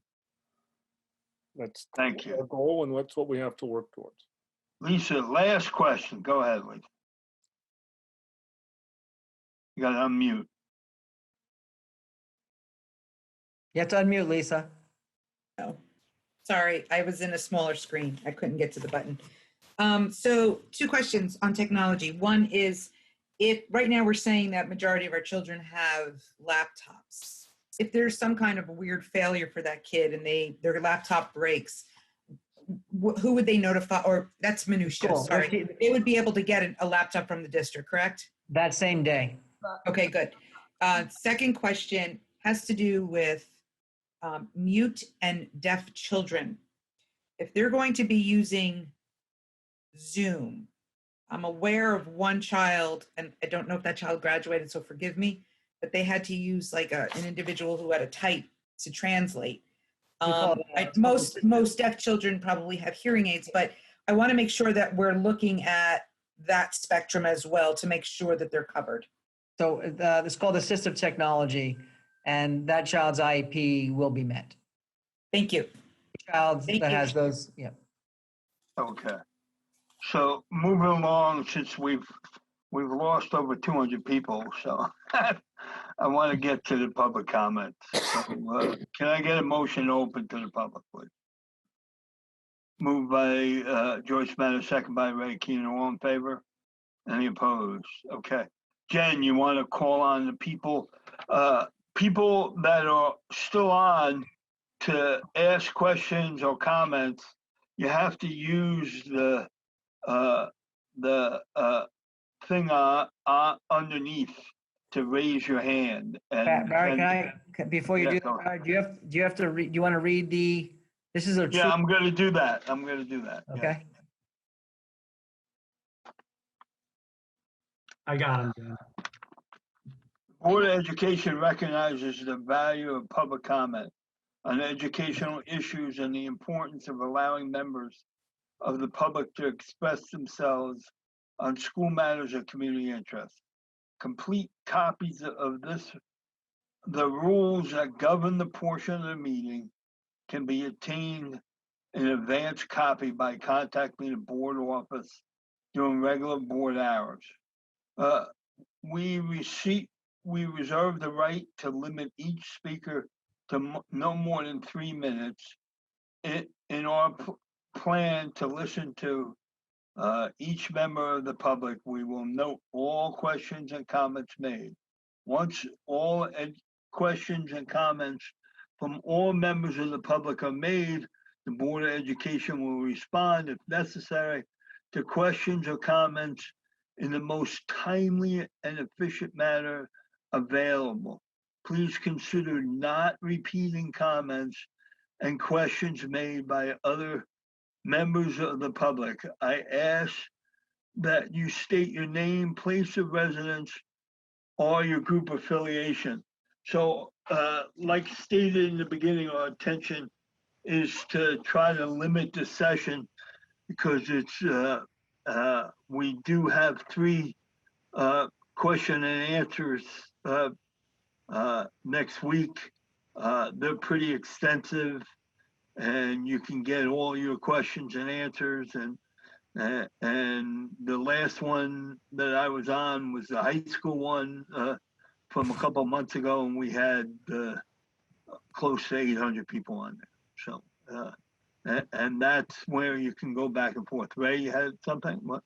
Yeah, Mr. President, in that we have to go back into executive session later. Can we limit Gotcha. the public portion to 30 minutes for this session? Correct. We're going to limit it to 30 minutes. If we see a lot of people raise their questions, we have the ability to extend. So, Jen, you want to call on the first person that raised their hand? I'll take care of that, Barry. You have Subra. Oh, okay, then. Talk. Hi, how you doing, sir? I'm a former 4th grader student's parent, and I'm unable to contact the school because my son's college haven't received the final transcript until today. The college keep calling us and asking to send the transcript. I don't know where to contact. I called the school. We sent several emails to the counselor. I've left messages so many times in the school with the principal, with the assistant principal, with everybody. But until today, I didn't get any feedback from the school. I'm in a dead hand. The college is going to start soon. I don't want my son to get stuck. Can I go to the college? Right. Why don't you send me the email tomorrow, okay? Which email, sir, please? You can send it to Scott.Feder. I'm sorry, sir. SCOTT? T.Feder, F-E-D-E-R. You can also go to the website, and that's at sbschools.org. At sbschool.org. Okay, I got it. I'll send to you, sir. All right, you're welcome. Thank you. Go ahead, David. Next person. Yep. Next person to talk is Caitlin. No, I'm not going to promote her to a panelist. We just want her to talk. Subra, you gotta Oh. disable your talking.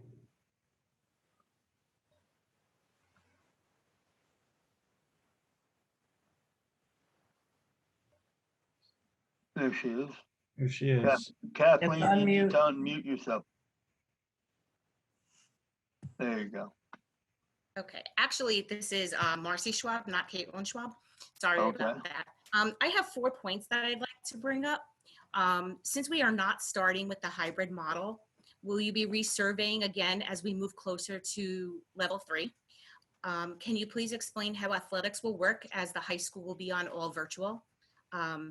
How will you evaluate the success or failure of level 4 with the students that are now prioritized and are in school learning, and apply that data efficiently to older students in the middle school and the high school?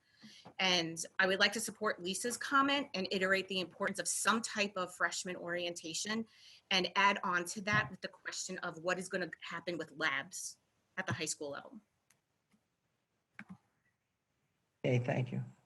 Barry, we're going to collect those questions, Barry, and we'll, Yes. we'll be getting back to all of them. We're not going to go through all the questions tonight, Barry, but we're going to collect those. So, Right. David, do you have those questions, or Jen, or did someone grab those? Yeah, we'll get there from the recording. Okay, thank you. Thanks, Marcy.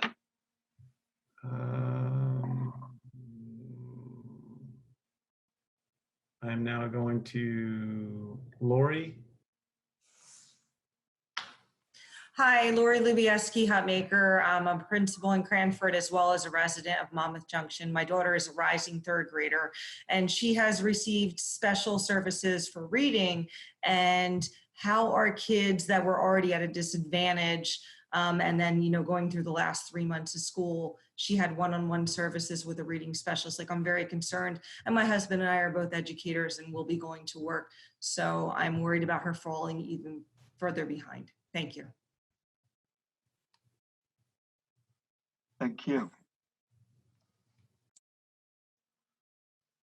All right. David, Caitlin, Marcy Schwab is still on. There you go. Yep, she just left. Rushi. Hi, my name is Richuta. I am a mom of entering 7th grader twins. My question is, we are already in the beginning of August, so why keep the plans fluid based on anything that changes between now and then when the school starts? Just go with this as the final plan. And second question, being that in the completely 100% remote model, they will be having so much of screen time, the homework assignments, would there be a way to limit screen times doing that and have them do them away from the screens in some way? Adjust the teaching style or instructional style in some way. Thank you for that. Thank you. David, next. Michael.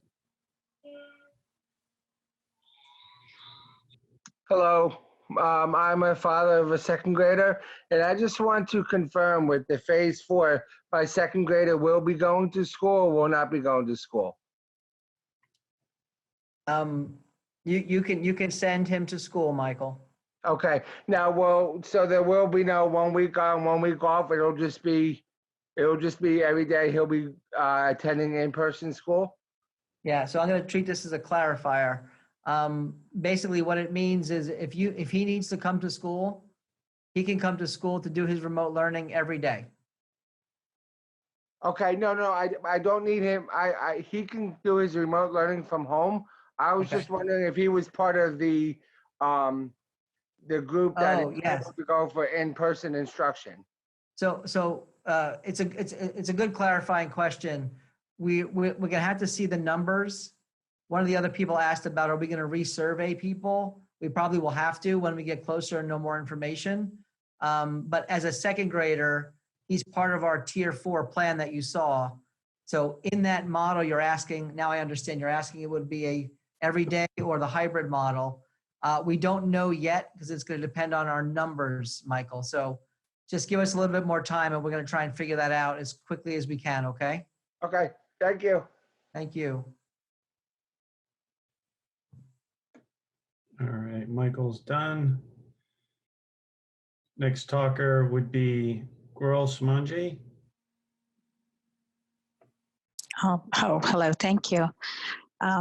So my question is more for about the educators, that whatever you might use, right, the models 4, 3, 2, 1, there are going to be some of the educators that face students every day. Has the district considered offering them either COVID-19 testing or the antibody testing, even as it might not have, 100% assurance, to kind of give them an added layer of assurance to come and, teach, because they have to go back to their families.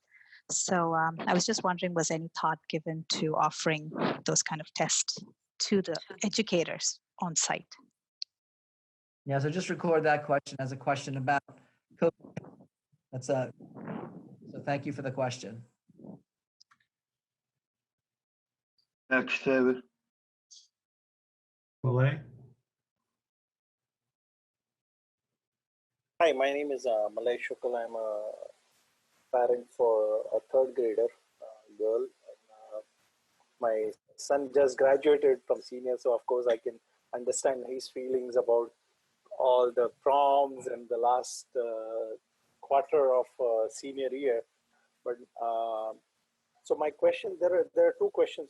First and foremost, thank you for arranging this meeting. It gave us a lot of clarifications of some of the things which are maybe misconceptions or rumors which we hear, that this is happening.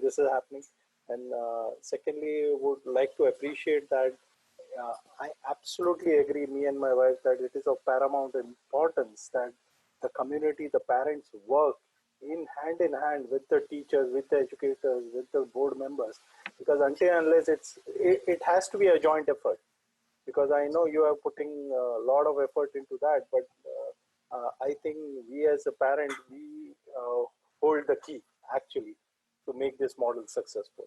And so there were two questions which I had. First was, if a student becomes positive, say COVID positive or quarantine, we have mentioned 10 days, but if he or she becomes positive, then how will the learning affect? Do we have any plans for that kind of students? Or are we going to give them a grace period? Or are we going to give them any accommodations or whatever? Because now we are looking at different models. So if, say, for example, if a child actually becomes positive and he is not able to do any virtual learning, do we have any plans for that? Because I know we are doing all these things for restricting it, but if we do find a positive case, what will happen? Okay. Yeah. So again, it's a question about, just so people hear, it's a question about what happens with quarantining and how the education continues. So all of these questions that are coming through, just because of how many people are on the call and the amount of time it takes to go through Q&As live like this, obviously, you know us, we're not shy about answering questions. We're trying to manage the time. So for example, Malay, your question is in reference to how a child continues to learn, how do we do with quarantine? We're working currently on a Q&A. So all of these questions will be part of that. It'll be categorized so you can go and see exactly where you're seeing it. Plus, we'll be answering these questions as well at our forums next week. So that gives us an opportunity to make sure we're solid on our answers for you, that we're clear, as well as putting them into the Q&A. So thank you very much for the questions so far, but we want to let you know what's happening.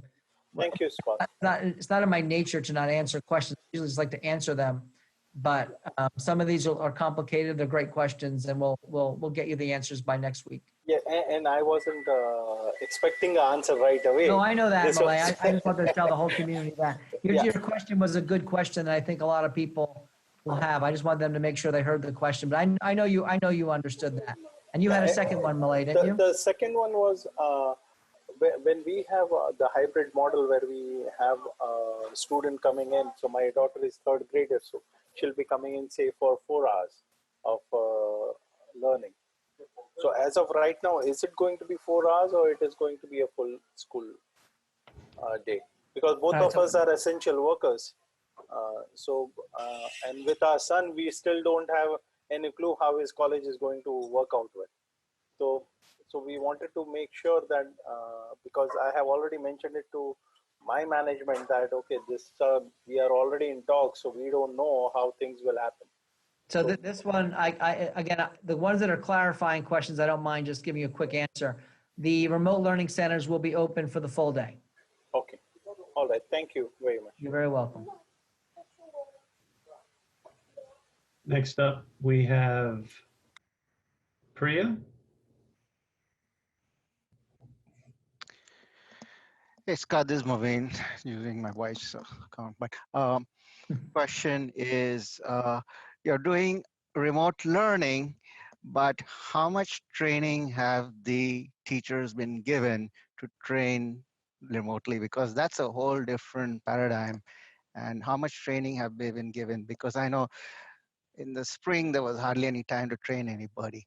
But all these new gizmo and all these new technologies, how familiar will the teachers be with this new technology and whole new paradigm? Thanks, Maveen.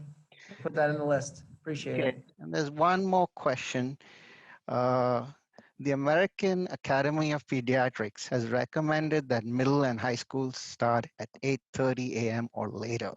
And I see that you're starting at 9 a.m. And I know Dr. Parker at one forum I attested had recommended starting high school later.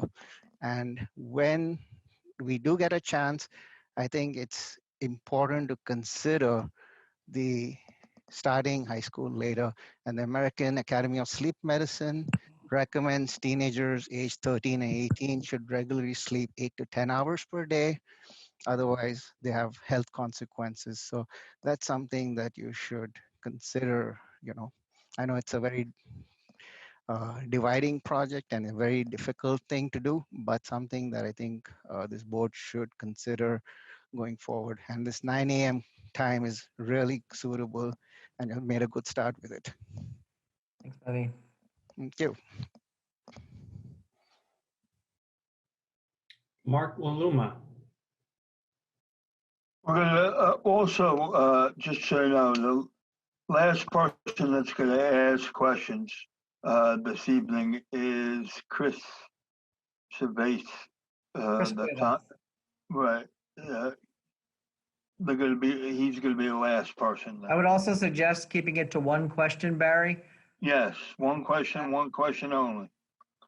Go ahead, Mark. Hi, this is actually Heyman, his wife. I had 3 questions, but I'm going to follow the rules and I'm going to limit it to one.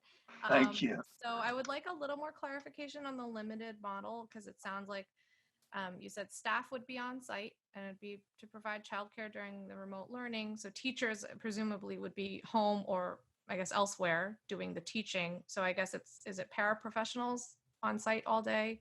And what exactly would they be doing? All right, thank you for that. Thank you. Next. Tamer?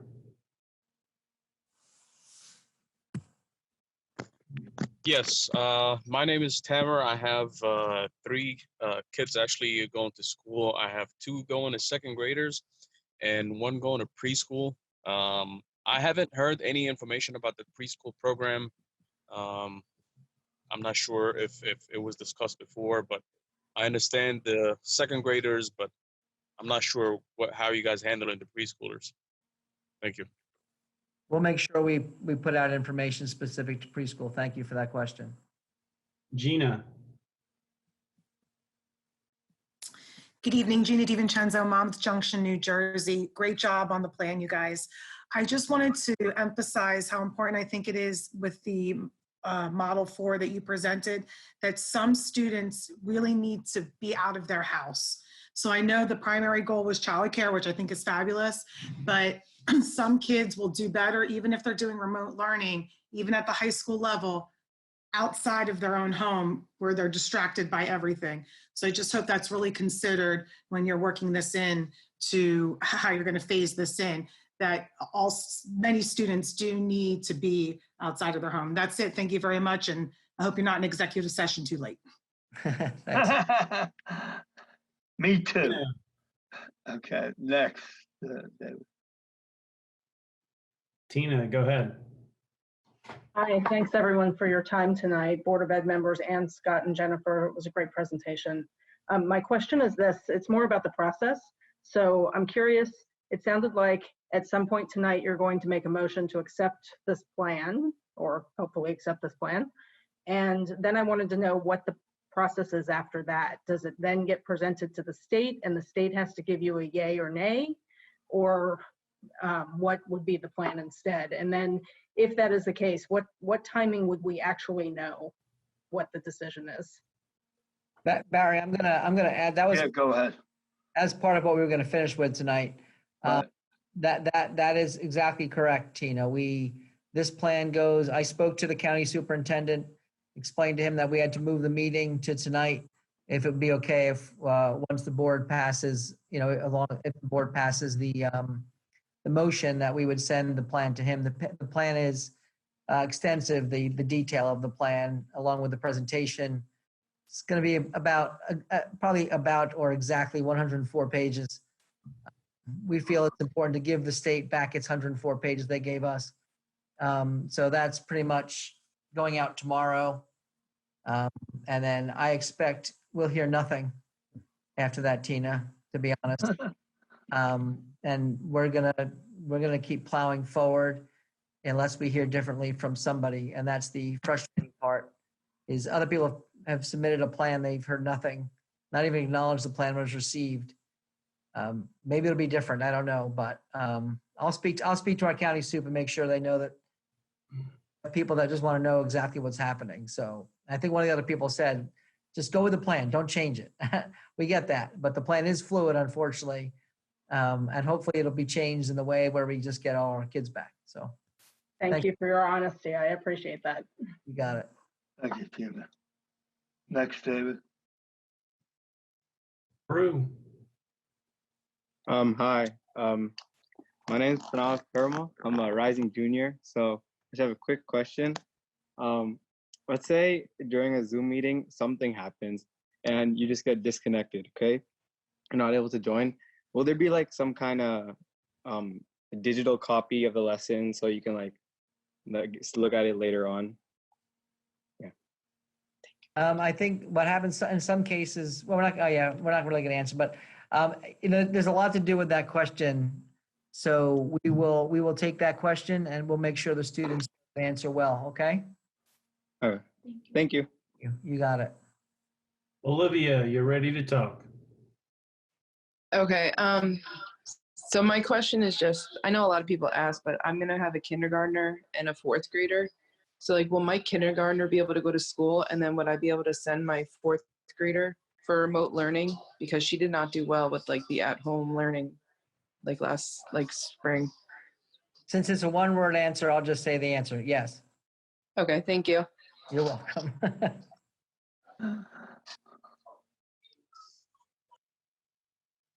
Anudra.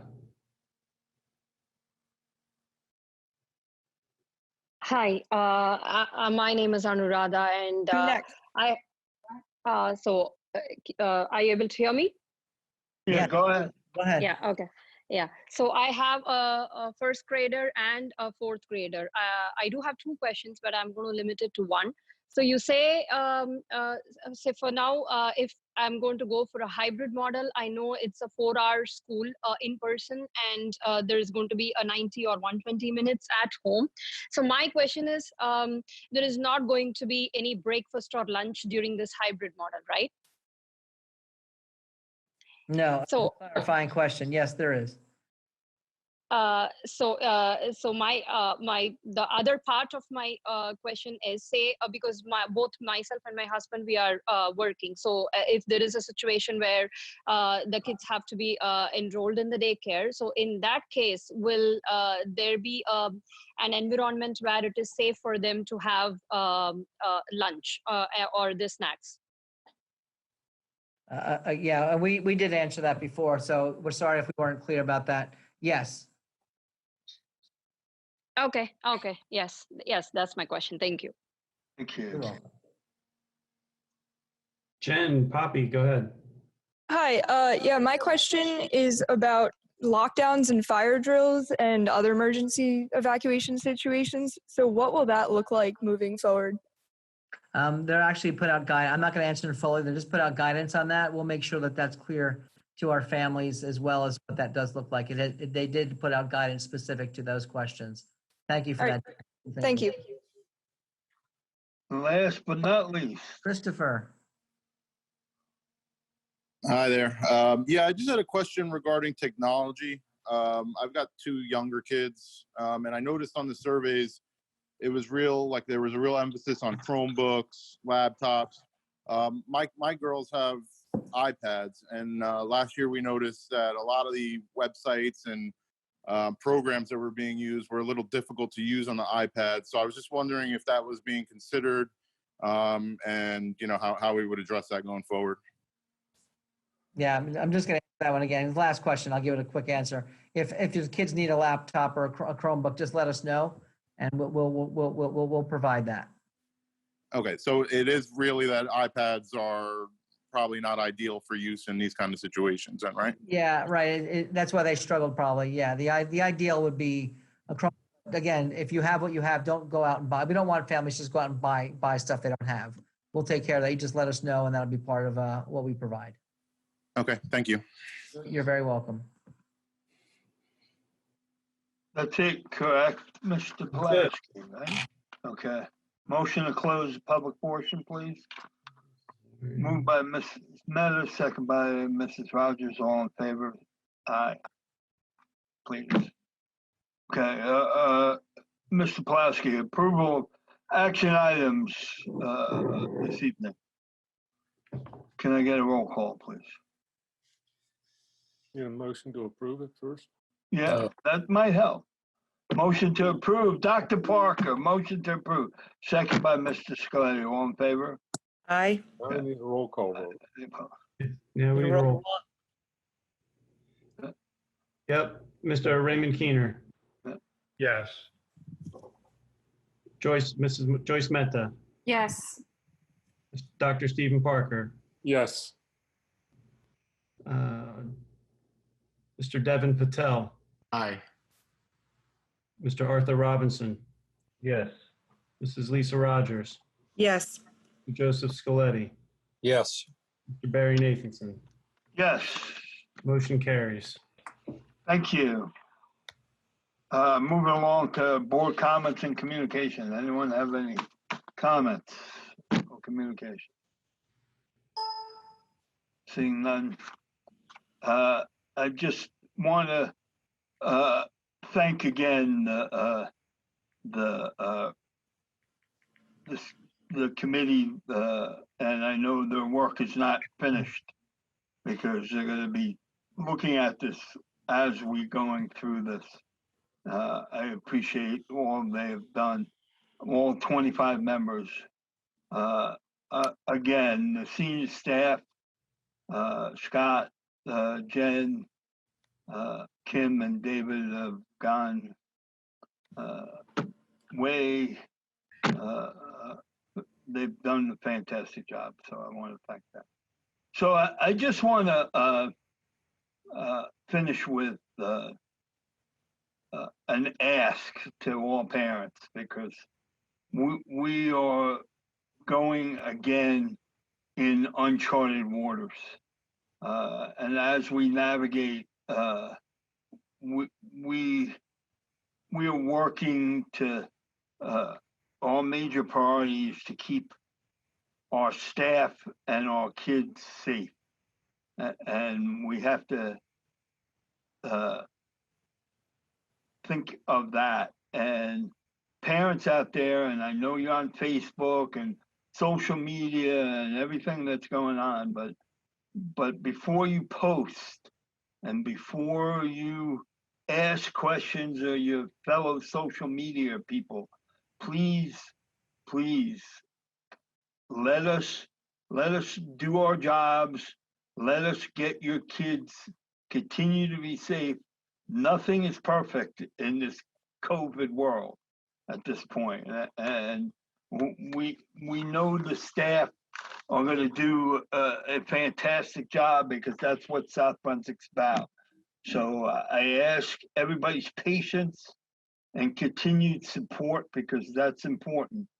And a lot of the board members said it, and the concern is what Scott brought up, what happened at athletics today, and we can't have that happen.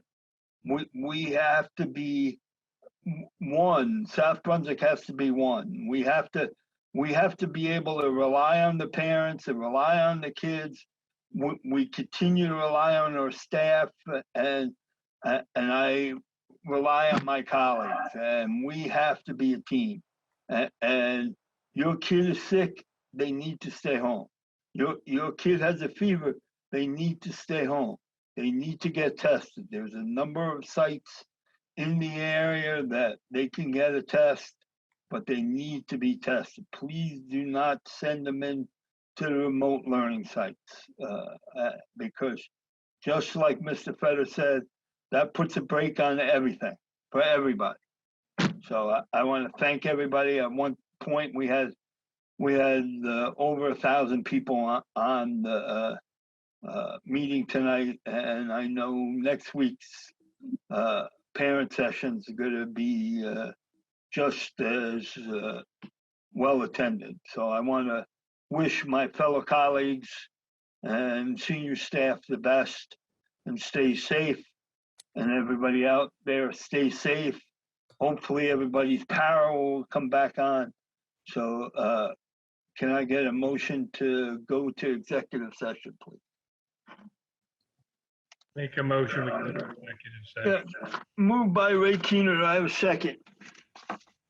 Second. Second, thank you. Let's ask all of the attendees to log off. I'm asking all Yes. attendees to log off, please. So read my. Well, Dave, you can remove, Dave, on this way, you can just remove people. It doesn't matter. Yeah.